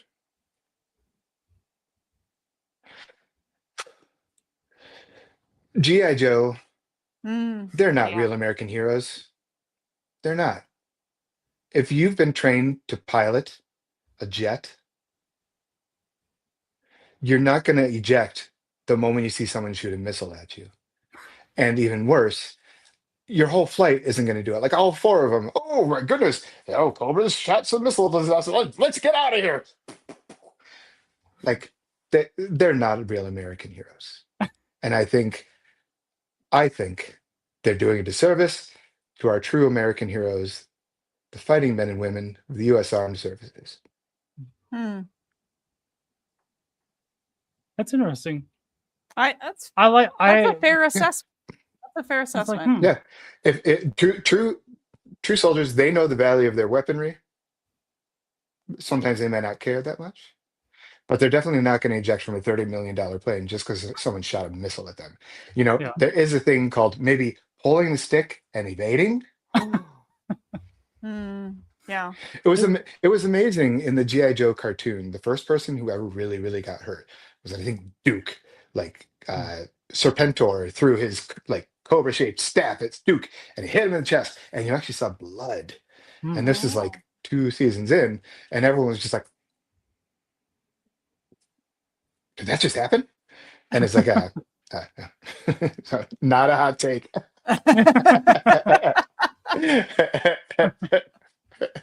I think Blue Destron is like, oh yeah, I'm going to jump out of that plane. I'm not going to get it. It's a good idea.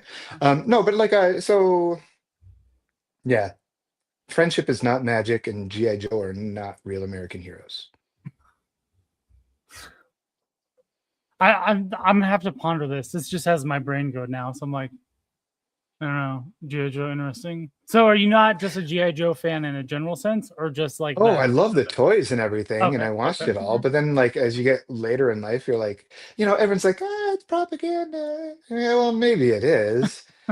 But what values were they espousing? Like, they weren't trying to do anything for the taxpayer except stop Cobra. And what was Cobra trying to do? Well, take over the world, but I mean, things ain't that different nowadays. You got some really well-funded people trying to take over the world in different places, and we don't see, Lady Jane or Snake Eyes going after them. So Interesting. interesting. Not yet. Maybe No. after the stream, Lady Jane, Snake Where? Eyes. I don't They know. were like, "Oh, hey, get off the couch! Come on!" And Snake Eyes like, "Oh, They called us out. oh." He's gonna stand up like me, this big fat gut. Oh my god! Oh my back! Yeah, it's so yeah, it's Kids. because like G.I. Joe started as like a boosting of our American armed man. Like all the toys were, hey, here's a guy in fatigues and his green fatigues and he's got a bazooka, and they're like what 12-inch figures back then. They're like Barbie for boys. And then when they were rebooted as a toy line, they took the smaller figures, got a little bit sci-fi. But I liked it a lot when I was a kid, but not really looking back on it now. They didn't need to reboot it as a film back in the 2010s or whatever. So, I like Pokemon confining animals into Yeah. small spaces. Yep, That's a it's good true. one. Yeah, there And was. you know what the do you best part? And you, Oh no, go ahead. No, you know what the best part about Pokemon is? All the Pokemon have Stockholm syndrome. They love the people that captured them. that's They so are an true. absolute enough so that they're like I'd never watched Pokemon, but I know there's an episode because you know they only Yeah. talk in their names, right? Mhm. There's an episode where like their trainers get kidnapped or something, and all the Pokemon like rescue them. But the whole time they're like, I remember they're sitting around a fire, and it's like Pikachu, Pikachu, Pikachu, and it's like Charmander, Charmander, Charmander, and they're like, there's like a scene where they're all having this conversation on the fire, but it's all just saying their names, and it was like supposed to be like really like we're planning a rescue, but yeah, it's Stockholm syndrome for animals that are intelligent. I love that so much. That's Actually, a great. That is solid. And like that should be another TV like a cartoon line. It's like read the All real credit goes to whoever Pokemon. posted that in the comments. All credit goes to the whomever, I forgot the name, but they posted it in the Fanboy. comments. It popped up. Yeah, there you go. Like So that would be a Fanboy great Prime, all adult credit. like cartoon series. It's just like Yeah. I mean, what is then it you've like the got, real, what it is it has like the that Real cult Housewives element. of like New York or whatever? But it's like the real Oh. Pokemon of something, right? Oh It's yeah. just like, Okay, so we actually but it's like this like reality TV series of like the real life of Pokemon and like I don't know. So we went to, so we like will buy tickets occasionally because I mean it's Des Moines, right? Like, so there's some weird things that will come here, things that should but probably be in a better, like larger location, like Minneapolis or whatever, you know. But for whatever reason they'll come down to Des Moines. It's like, oh, that's kind of weird. Like, I'll check this out. So we bought these tickets to this The Countess Cabaret. cabaret. It was not burlesque. I keep want to say burlesque. That's why I keep looking at him, but it's not burlesque. It was cabaret. Mhm. Singing and dancing. And it was this With clothes lady, the Countess from like one of the Real Housewives episodes. We knew nothing about her. I just saw it was a cabaret show. I was like, oh yeah, that's cool. Like, let's buy some random tickets to it. Had no idea that she was part of Real Housewives. And It's probably one of the wildest things I've ever been to, just there because were of the fans. so many screaming Oh, like yeah. women, and I mean this like she could not sing or dance. No, she was terrible. She She- couldn't sing. She couldn't dance. She wasn't funny. But like people were just the crowd was losing their mind, and so we're just surrounded by all these super fans. So I will never get over like the men and women like screaming all around us for this terrible like middle-aged woman. It was almost like going to like a Taylor Swift concert, but for like a 50-year-old woman. Yeah, but like just a fraction of the people, still the same enthusiasm. I did a no like a small show in a town like southwest of the city, Shakopee. They had a lot of great artists, a lot of comic book sellers. It's a comic show kind of thing. And it had two of the Green Rangers from Power Rangers, something like that. And then it had the cast of 1,000-Pound Sisters. Oh, I didn't know what this was at the time, and none of the artists do. But the whole day they had a line that was consistently 100 people deep to go meet them.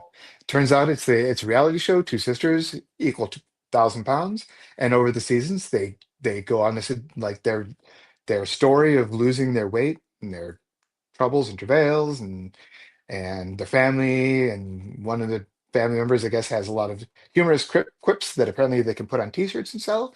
And I kind of met and saw one of them in passing, and they were nice. I'm like, hey, how you doing? I wasn't like because I didn't know who she was, but yeah, like these, yeah, like they are 100% these stars. Yeah. And I mean, at least they were like at a signing event, take photos and things. They weren't trying to cabaret, but there are going to be fans for everyone. Everyone's got fans somewhere. I'm sure I do. I don't know where, but I'm we're sure a they're fan. there. Well, we are a fan. I guess you kind of count. Yeah. Oh wait, Fanboy Prime says, sounds like when the pastor's daughter sings at church and you feel obligated to applaud even though they say, yeah, yeah. I got that. So yeah, it's these sometimes popularity is what makes you popular. Well, and people Does that like make a sense? good redemption story too. Mhm. Like for the Yeah. 1,000-Pound Sisters, people like. I mean, Americans love that arc, right? We love someone hitting their absolute low and then somehow like, fighting through to like get to that next level. Like that's just I think you're very, saying royal we. yeah, I am. I No I one like on that these stuff. Housewives. I No would one on I the would watch the though. Housewives. I mean, I just don't I watch. know. I love We- reality TV. I like to We binge can on throw that. them all in a pit and throw lye over them so nothing can grow. Salt the earth so nothing can grow there, and that would be fine. What's Because you know very what? funny You know what? is you, But here's the thing about the Housewives. My wife is kind of she watches them is to kind of decompress. Like 3/4 of them aren't married. They're all divorced. You're not Yeah. housewife Yeah. anymore. Get off the show. yeah. Bring another one in. Bring a one who knows her job. Housewife. This is a feminist podcast. And a toy podcast. Never really but know. so It is wild. but it's like yeah, it's like watch the show and after a while like they divorce. Till finally it's like the ladies of this town, like the ladies of Schenectady, kind of thing. But yeah, so but reality show is just something people all get into. That's what I think Not is like funny about you is how you like will sometimes latch onto these reality shows. Oh yeah. Like you love like just like really trashy I reality do. TV, but you're also like a very smart person that I would not expect to be into that. Oh no, I So I will don't watch. know, like- I love documentaries. I love history. I love all that stuff. But I also like trash TV. Like a real, like the It's- trashier the better. She's Cops, It's- well, it Jerry is. It's an- Springer, like I was like, on Jerry Springer once. all I of got that. to ask a question. What? No, you didn't. Yeah, no, one of my buddies was Ryan Kaselniak was like interning for someone or something at NBC or whatever TV station was. So he was basically like, yeah, you show up at the right time when the audience gets in and like they just let people in and you get cut off.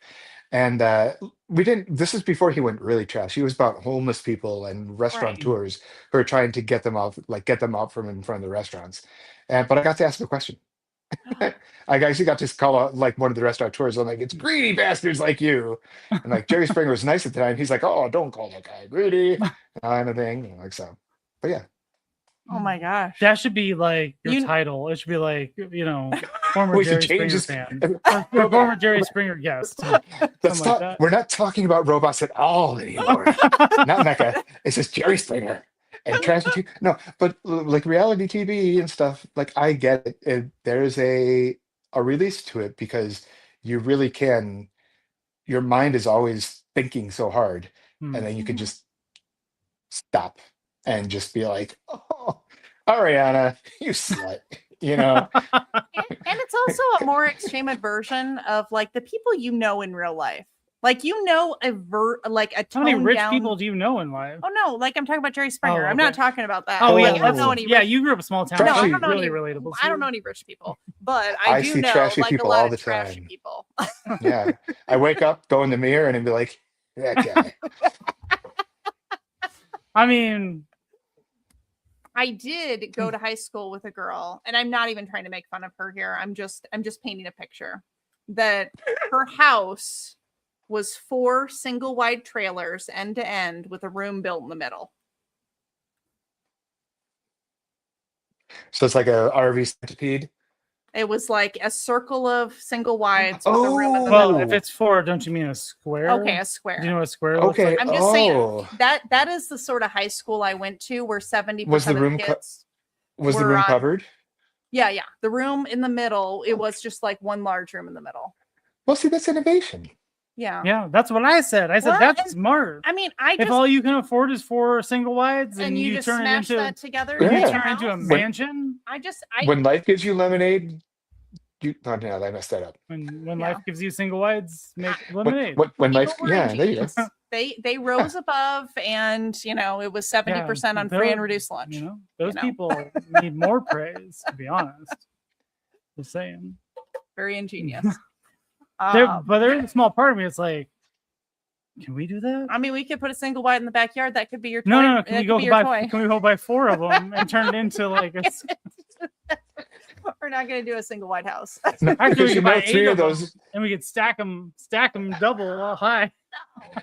Because you know what the problem is? Three of those are going to become the display RVs, and you're going to live in the one, and then maybe the middle, I was unless gonna say that actually becomes the the room in the display. middle would be where we live, and all Yes. 4 of the outside ones would be That would probably Oh, be okay, the toys, okay. so we could just walk in a square around I all of them, know. just like each one could be themed for a different like. I'm not even trying to make fun of you, Heather. I hope you're rocking life. I really do. I hope you're doing awesome. You were a nice person, but Offline, she says that she hates you and you suck. no, she was always very nice. She was just, He's not watching, she's not watching. Heather, Not you yet. are at not least one not of from the people. grave. No, I'm just Yeah. kidding. She's, I just hope she's living her best life. There you go. What is this podcast about? What I are we think talking we're talking Toys. about toys. Do we want to try another, see if we can get a toy Toys. question? Actually, the one thing I'll say is like what I really like most about what we do is there isn't anything particular in which we do. There's No. like a loose affiliation. We're surrounded by toys, Yeah. but who knows what's gonna happen? Like my entire existence, just me being alive is just I mean, randomness and chaos. And so like this is like the epitome of like what I am. It's just like, hey, let's talk to somebody and see what trouble we get into. You could say the podcast is like the freestyle rap of toy talk, Oh, but not as good as freestyle rap. Yeah. Hold on. I'm gonna write this down.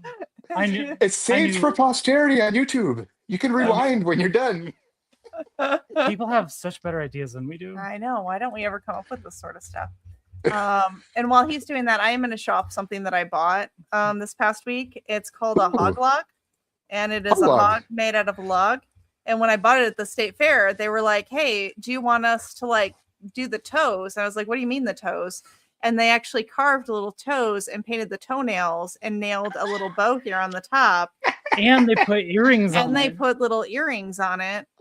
And so this is a hog log, and I understand it's just a stick that's gussied up, but it's phenomenal, and it will stay forever in a prominent display in our house. What I'm really sad about is they had smaller ones and they called them twig pigs, and we didn't get any of the smaller ones. Oh, next year you have to go back and see if you can get some twig pigs to Yeah. put behind the hog log, and it'll look like a mama and her little babies. Yes, I'm like, we at least need 1 hog log and 2 twig pigs. No, have you seen how many pigs? Oh. No, we have to have like 8. Pigs have like Okay, whatever.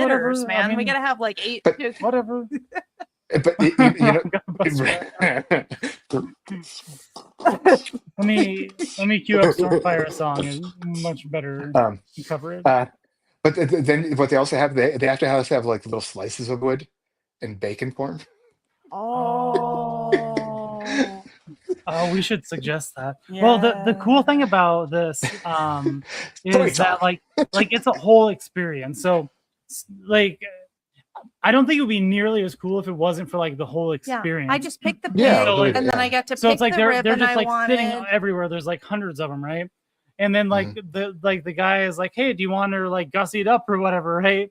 And like he's wearing like overalls and like he He's got looks a like good southern draw. Yeah. He's got like, he was definitely out of like Arkansas, Yeah. like Mississippi. Like he had a good like accent. so it's not just like picking it and like leaving with it, right? Like you No. gotta you pick it and then like he does the tail and the bow and the earrings and like the nails and like everything. It's I don't know. That's It's everything. like it's an actual experience in which I So think is can- pretty cool for So Those are are like you going to 20 bucks, too. are you going to name drop their stand, or did you forget? I don't know what they're Oh God, we should have. I know. No. Hold on. I did take a Hog picture of logs. what it Oh, did you? was. Yeah, no, because I was going to do that. At some point I was gonna Speaking of some we take too many pictures, that's the problem. Too many pictures. here's an idea. Make your own. Yeah, I guess. Yeah, we we could. could. I mean, like in the grand scheme of things, they're not really. Anybody can Okay, make oh. them, right? Like it's just it's a stick with some holes drilled in it and like a notch cut out. you Yeah, know. but cute cult, I don't think you understand the type of mindset that happens when one gets into the state fair. All of a sudden, the brain just kind of like it's a world of wonder, and you're just like everything here is amazing. Look, someone has cut a notch out of wood and called it a hog log, and I must spend money on this. And he's like, "Yes, do you want the nails done?" And they're like, "Yes." And he's like, with a cutting knife, and then dips in some paint, and you're like, this is the most wonderful thing I've Yeah. ever seen in my life. And then you get out of the state fair and you're just like, fuck, what did I just spend money on? But a hoglog's pretty cute. Yeah. Look at And it's spayed, neutered, potty trained, shots are updated, and it has free food for life. I don't have to feed it. So oh, that's pretty cool. But this is from Carden, spelled Carden Farms. Carden Farms, available on Instagram. I'll find it. Garden Yeah. Farms on Instagram. Get your hoglogs today and your twig pigs. Oh, I bet you they're kind of like, we don't want you guys shouting us out, please. yeah, Please, please. just, I really can you can't. edit that part out? You know, Please. if you want to start next don't do week's that. episode with Rob making his like I'm not moving face, put his head down and put the hoglog there instead. So good. Just start like 1 minute of the hoglog just staring at the screen, and then he can come in and everyone be like, "Hey, it's Rob. You Oh, you thank act goodness I like didn't think he was gonna make it." you act like I won't do that. I know. You act like Well, see, I don't know why that's not coming up here. It's Carden. yeah. That's how I spelled it. I don't know. It must be that first one, Carden Farms. Yeah. While they have her pictures of pigs and not like That the makes hoglogs. sense. That makes sense. They're like, They "Why don't also sell pigs. God, we're gonna tag them, and they're gonna be like, "Why don't these people have clothes on?" Well, no, this isn't right. This says UK. This is UK. What? Yeah, that Crikey. doesn't make sense at all, does it now? So All right. Well, we'll have to mention them later. Let's do one more question here from the Okay, wheel do- while we're you do what thinking you about want. Carden Farms you do what you and want. unable to locate them. You do what you want. Maybe I'll type in Iowa. Okay. At least it's not taxidermy frogs drinking tequila. I'd buy that. Yeah, I I'd agree. buy that. Nah, I hear what you called saying. That's not my thing. I am not really a taxidermy individual. No. You have to click the wheel, honey. Yeah, I'm working on it. You're in the wrong. Although I we, know I am. All right. we, there we go. did go to a like a natural history museum in I think it was Oh. Nîmes, France, and the taxidermy there was god awful. Oh, God, it was so hilarious. Just, okay. What was your biggest irrational fear? That's saying I don't have it anymore. I mean, you could still have it. Oh, I mean, if it Hmm. was maybe when you were growing up, like quicksand, I don't know that any adults are still afraid of quicksand or the Bermuda Triangle, but I would have mad respect for you if you still were fearful of the Bermuda Triangle as a child from your childhood. yeah.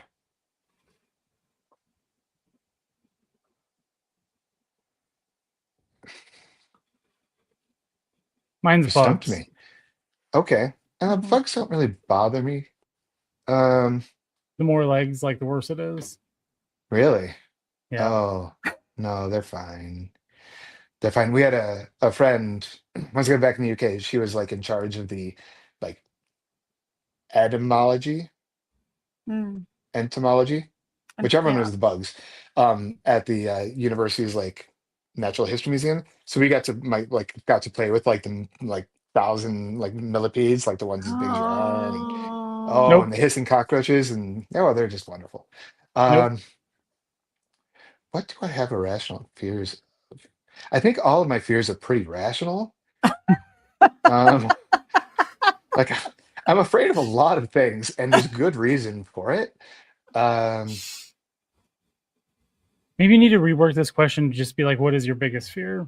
No, I like irrational fear because I really want people to Well, but- contemplate if it's a real fear or just something that they're not over. well, Well, that's like- the thing. Like, it could be a real fear to somebody, and so it might not be irrational, but from your perspective, Yeah. it could be. Okay, for me, probably an irrational fear would be the fear of being unloved and unliked, but it's irrational because everyone loves me and everyone likes me.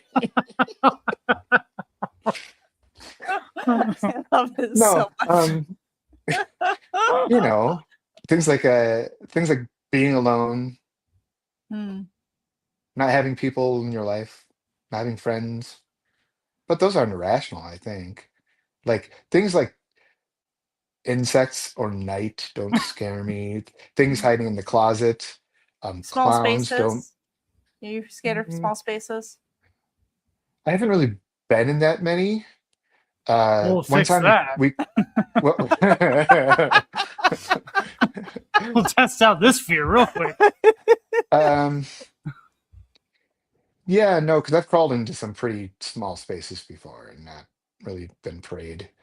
It's like as long as I know where I'm at and I know what's going on, it's like not worrisome.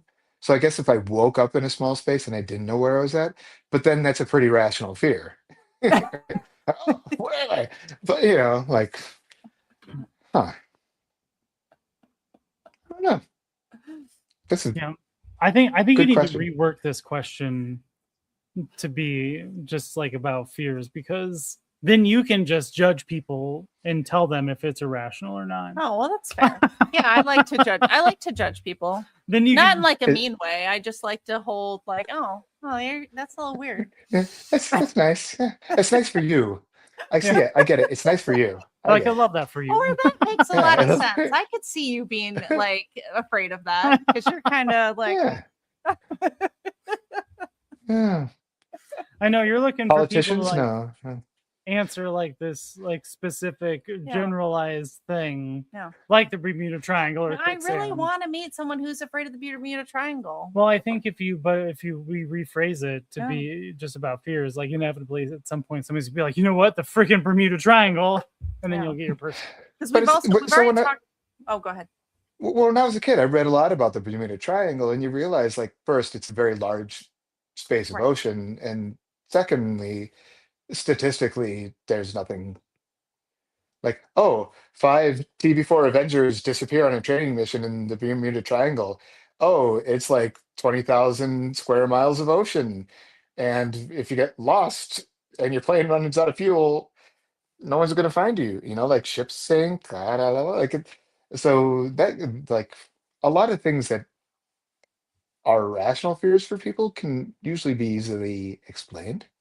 Mhm. And I think that's one thing is like I'm always looking for knowledge and I'm always looking for reasons behind things, which sometimes pisses people off. They're like, Jeff, you don't need to know the answer. So Ooh. you're saying you're really fun at parties? Oh, I'm a fucking laugh riot. No, so when the internet started really becoming a thing, um, and people started getting home computers, and Mhm. Google actually became a thing. Um, our friends kind of had a joke, like my wife's Erica, and they would like, "Oh, we don't know the answer to this," and I'm like, "Well, let's look on the computer." And like, it became like, "Let's answer this the Jeff and Erica way," which is let's go look it up on the computer. And then one time, my mother-in-law said something which was I thought was dubious, and oh, there he goes, picking out his phone to look up the answer. And it's like, yeah, because the answers are almost invariably there, and that's why things like, "Was there a red bumblebee?" Well, I guess the answer was there. I just didn't think to look for it. Um, so unexplainable things, I think, would be Mm. one of my biggest fears. Um, and not being afraid of, oh, it's I don't know the answer to it, but it's just like, why can't I find the answer to this? And I'm not really that smart of a person, but I'm also smart enough to know that there's a lot of answers out there that people should be able to find and answer things for themselves. But don't you kind of So miss the days when you could just wonder and like it would take a lot of work to research it? You'd have to go to the library, you'd have to go to the card catalog, you'd oh, have to flip God, through I the love book. the library. Oh, but you'd have to Yeah, do all that versus now it's almost too easy to fact check things on your phone. Like I kind of there's a part of me that misses the days where you could just kind of go back and forth of no, I feel like it's this or it should be this, like where you could true. debate it without someone just being like, no, you're dumb. This is what Wikipedia says. Like I miss that. Well, even worse, it's like now it's not "no, you're dumb. This is what Wikipedia says." It's more like I'm not going to look it up. I know the answer. I know what it is, Mm, and it's that like the nowadays people like the answers are all there. That's a fear. The answers are all there, or mostly, and people refuse to see them. That's a frightening thing to me. mm, mm. Like electric bikes shouldn't be on the road. No, absolutely not. Especially not by little shitty 13-year-old kids or Yep. whatever they are. And testicles on your lawn are not art. Or, sorry, Tesla coils. Tesla coils. Sorry. Oh goodness. Oh, are you talking? Uh, Okay. So I'm watching what Rob is searching for here because he didn't know. Are you going to talk about Synanon? Oh, well, because we're talking about conspiracy theories, and you mentioned QAnon in the forum, and Okay, so, but QAnon is not the same thing as no, Synanon. Well, I Ooh. was trying to remember As a- because there's a band that I listened to, and the lead singer grew up in Synanon, and he wrote like a memoir about it and stuff that I read kind of recently, and I was trying to remember which Anon it was that he was in. Yeah. Synanon was like most of them, where they break up the nuclear family and they make parents live apart from their children. And Yes. like all cults, it doesn't really end very well. So. Not with the Kool-Aid, because that's not what they drank at Jonestown. It is not. They drank, what was it? It was it wasn't Kool-Aid, it was One of the was other it aids. Tang? Was it Tang? No.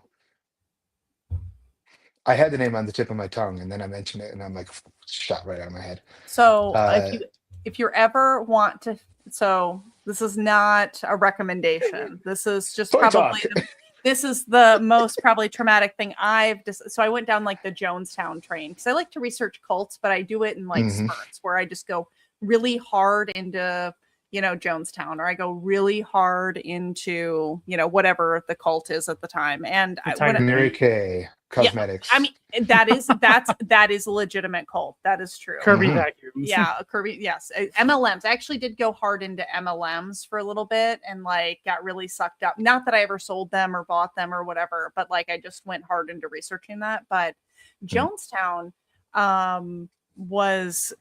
I forget. Oh, so they actually recorded. So while that whole situation was going on in Guyana, they recorded and were live broadcasting the like conversations between Jim Jones and his followers. So there was a debate that you can hear of him saying, no, guys, we need to drink. I forget what it was. It, clearly it wasn't Kool-Aid. Flavor Aid. Yes. We need to do this because we can't. And they're like, but we could go to the Soviet Union. The Soviet Union will take us in. Like they were really trying to like work through it so they didn't have to all die. And so all of that is recorded. You can go to YouTube, you can find it. And then you can also find the Guyanese army's reaction when they're coming in, because in the jungle, there's like a low fog. So you can hear the Guyanese army coming in there and like tripping over the bodies of folks when they go and raid the compound. It is very disturbing. I would not recommend it. I probably shouldn't have listened to it, but it is something that will stick to me forever. Toy talk. Toys. Yes, we're talking about toys. There were a lot of children at that compound, and it is very sad.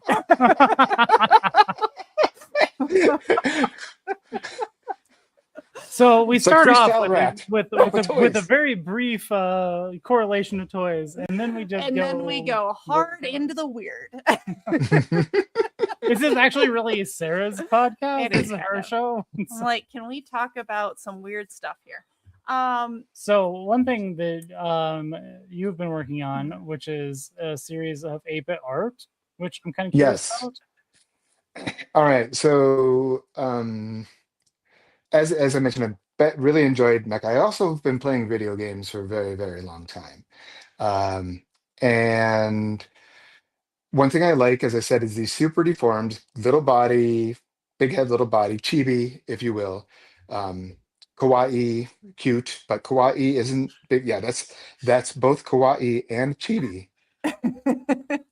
But Hello Kitty is not chibi, because chibi is actually when something big is made small and cute, whereas kawaii is just cute.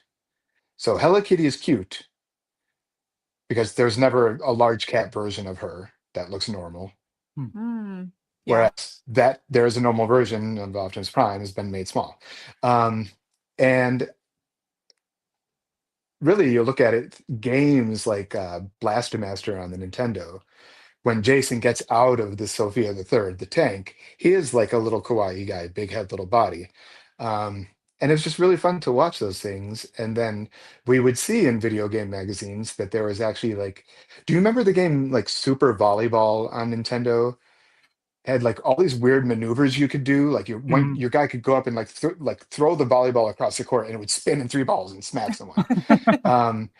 And then they made a version of it that had Gundam, like what Ultraman kind of thing, but in these super deformed versions. And I was like, oh, those things look great. And since then, like I've always kind of really enjoyed the super deformed aesthetic. I draw it a lot. I do it. I'll draw like very serious looking stuff, and then I'll draw these stupid, cute looking guys.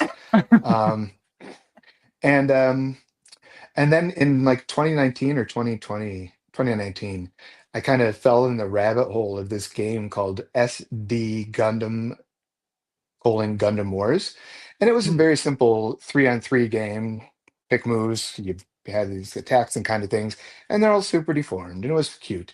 Um, and based on that, I kind of pulled the sprites from the ROM and started playing around with them and I made a whole set using the same kind of aesthetic for the Super Deformed Macross TV series and then the first movie, Do You Remember Love? And it was a bit of a challenge because you have to work within 24 by 24 pixels. You can use the color black and then one of 3 colors out of the system's like 55 color palette. But you can only use 3 of those colors. So black and 3 colors to make it look like what you've got. So for example, I've got around my corner here. I don't want to show my boobs. Like, this is a little guy. We're not monetized. He's in good walk mode. Like he's got his legs down and his little arm here, but he looks kind of like a fighter jet. We also have the fighter jet version. Right there. So like this is basically Jetfire in toy mode, in fighter mode, but made cute and small, 24 by 24 pixels. So I started playing around with that, and then I kind of stopped. But recently I thought I got kind of back into communicating in the BattleTech community without actually playing the game. And I realized that the original BattleTech game was basically the designs from Macross and 2 other series, Crusher Joe and Fang of the Sun Dugram. They licensed these designs.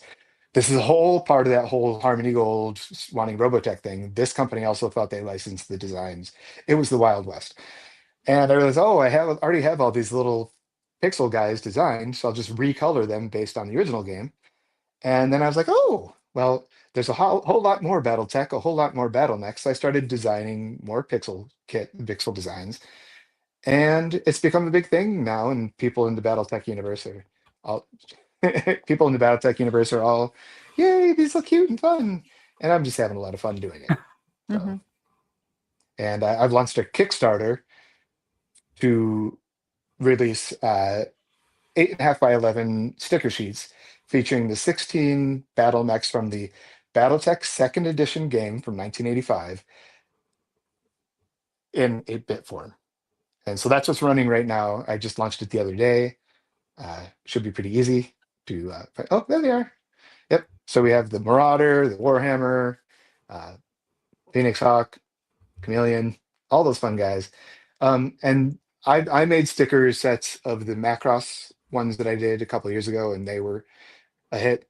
They're really fun, and hopefully people like these. And if they like them, I can make more. And there we go. But it's always fun. I really think even just like doing some mecha super deformed when you shrink them down, but still need to make them look like what they look like.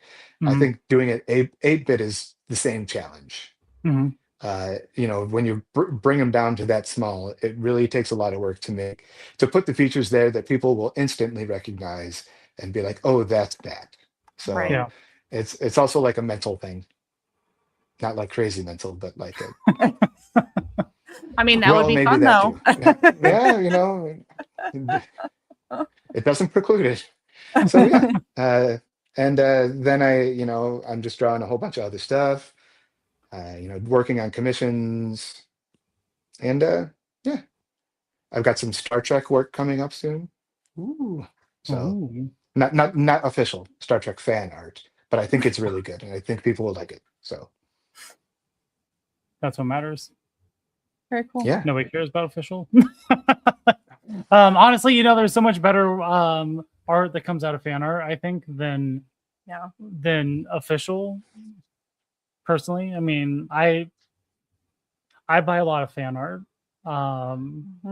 I like people's style, people's take on things. You know, like it kind of gives you something that's a little bit like more personal, I guess, in a sense. A lot of times, where it's like, you know, it's like their passion they put into it, and it's not just like, oh, here's the corporate thing that we have to follow to, you know, meet whatever guidelines to sell a product, right?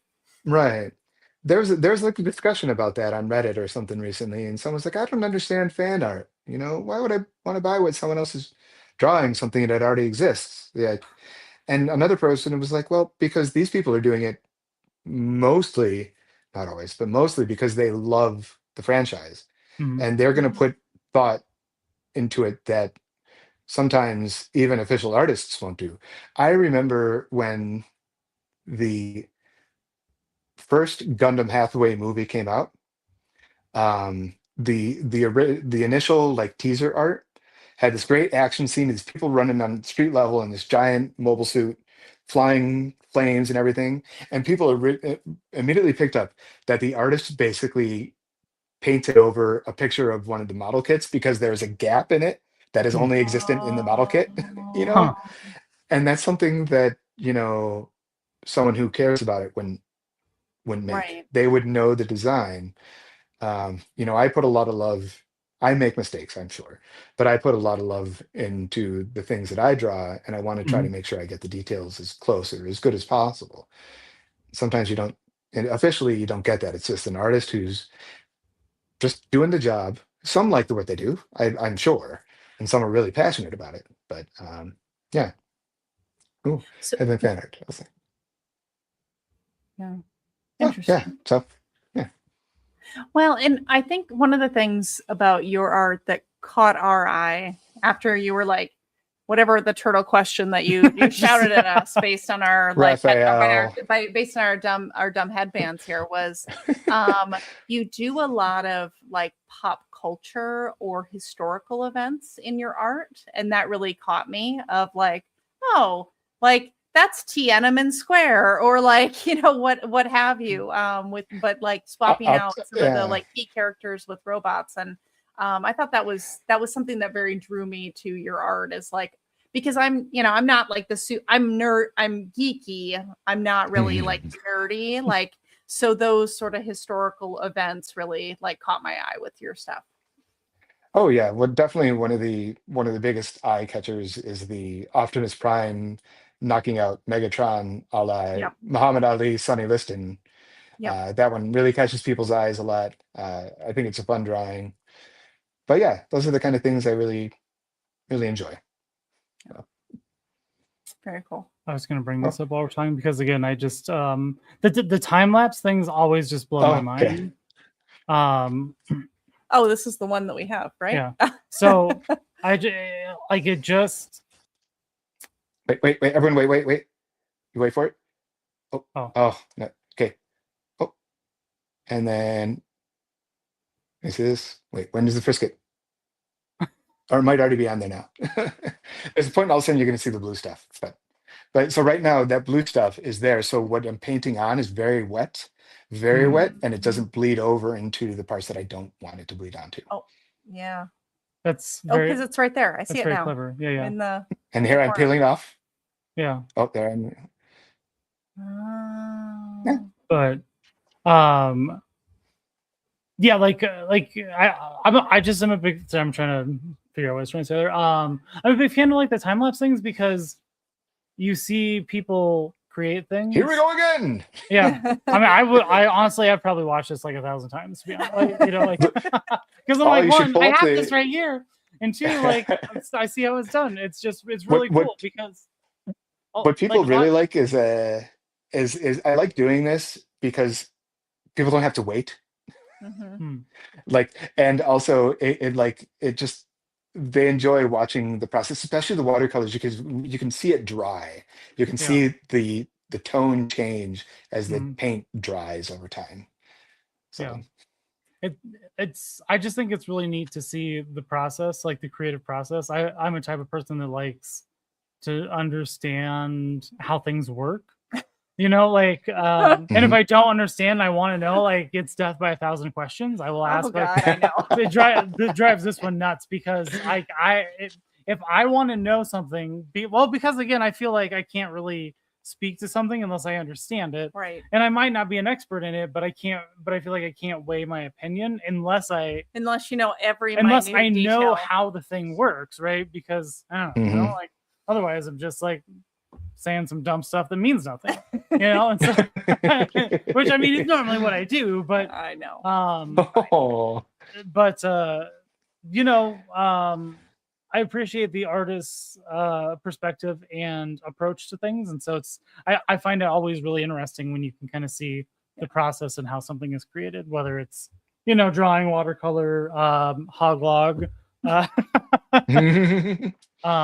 you know, and I don't think that a lot of people put the process out there in the world sometimes, and so I don't know, I appreciate that you do that. It's cool. Yeah. Sadly, nowadays, a lot of people, they have to because they get accused of AI. One of my buddies, Sita Draws, he's gotten accused of it. So he literally has a display at his table that shows him drawing things digitally. Now, like programs like Procreate will they have a built-in recording program, so it'll time lapse for you. When I'm drawing digitally, I don't know how to use Procreate. My daughter's great at it. I'm terrible. I still use Photoshop because I love paying money to a company that's awful. But it's really hard for me to record my screen, or it's a little bit more difficult. There's a lot more steps I have to take to do it. Like this, yeah. Like I've got to have multiple things going on and showing my hands going on my Tor box. Sponsor me, Tor box. But you can see how I'm moving around the screen and doing shading and coloring digitally. Yeah. And like this is wild to me because, well, one, I try to do very, very simple stuff in Photoshop and I can't figure it out. Like I get so frustrated. I'm just like, Photoshop is the bane of my existence, and I wish I could figure it out. I'm like, so this is magic to me. Like like this type of thing is like just pure magic, right? If I don't know. But yeah, like I think the other cool thing you do is like you have various mediums that you work with, and a lot of people kind of don't have that, you know. It's just like they have the one thing they do. But you kind of do a lot of stuff in all kinds of things, and that's very impressive to me. So thank you, because I've been told by someone who's actually very successful in the convention circuit that I have too many styles and I do too many mediums, and I seriously had to look. I looked them straight in the face, and I was just like, if I'm going to create art, I'm just going to do it how my mind wants to do it. And I'm going to put it out there, and if people like it, they're going to like it. If they're not going to like it, well, then they just won't buy it. But at least I did my part in trying to put myself out there and create something. And you know, some people are very, and for good reason, they're very focused and businesslike on what's going to sell at a convention. And I'm just like, hey, I drew this really obscure mecha from 1986 that no one knows about, and I'm going to make a bunch of prints for it, and I'm going to put out there. But every convention, there's that one guy who comes up and he's like, Goose Chaser, Blasty, and then buys the print, you know? And this thing's like, no one outside of Japan knows about it. Well, okay, that's a lie. Of course people do. But, you know, it's not even, you know, it's nowhere near even the cross level of, you know, recognition. And it's one of the more obscure, but it's one of my favorite. Like we said, we're going to talk about it in the Instagram. This is my favorite mecha design ever. It's this transforming spaceship that's also has a crew compartment and this robot.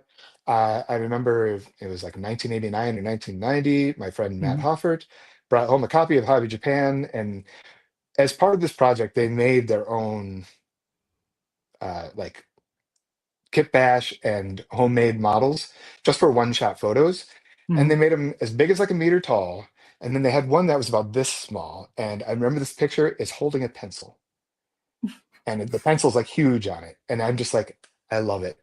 I love it. It was like so cute. But also it's at a time when Mecha were plotting like Gundam, big war machines. Cruise Chaser Blasty was very elegant. It doesn't have feet. And a lot of people think when I mention it, they're like, "Oh, Zone of the Enders," which is a game. But no, this came well before that. It's a very elegant looking machine, and this is my favorite of all time. So Very cool. Very cool. yeah. So, but I draw it. No one knows about it. You know, sometimes you just need that labor of love. Yeah. Yeah. Things you do for yourself. Things I do a lot of almost all my stuff is for myself. Well, to be every honest. once in Like, a while we do something that's like I don't not, sell but- anything. You just sell yourself, Robert. I sell You myself. sell yourself on the internet. Dumb stuff. I am. Awesome. So, before we close here, because we've been doing a little more than 2 hours, which is fantastic. We're past your limit. I know we're past the limit here. But would you like to plug yourself? How people can find you, follow you, if they're too lazy to just scan the QR code, or pay attention to the link that I put in the chat. If you go to most social media and look up the word Asplenia, Asplenia Studios, no space, you'll find me. That's my username across almost all social media except for Reddit, which is underscore in between the two. But yeah, otherwise, Linktree, Asplenia Studios. You can't miss me. You'll find people. So here's the great part. Everything I sell, or almost everything, I put Asplenia Studios before it. So when people steal it and then try to sell it, you're going to see Asplenia Studios, and then you're going to see the seller is Joe Jack. Who knows who this guy is? And you're like, that's not Jeff. So I pay thought your name was attention to that Pete. part. I thought we already Yeah. reestablished that. Oh yeah, sorry. Well, that point when Rob kind of leaned off screen, he did his little thing, because like a TV show, that's going to be the symbol, the sign that he's doing something with the dimensions. He'll be like, and then I'll wink at the camera. It's like Ziggy from Quantum Leap or whatever. So, but yeah, so Asplenia Studios. I'm on Instagram, Blue Sky, Threads, Facebook, Reddit. I've got a Kickstarter going. I've got shops at Redbubble, TeePublic. Go to Dashery because they're the best, and eBay and Etsy. So Awesome. Well, thank you so much, Jeff. It was a pleasure talking to you tonight, and Thank you we very will much. see you all next Tuesday. And tell your mom I said hi.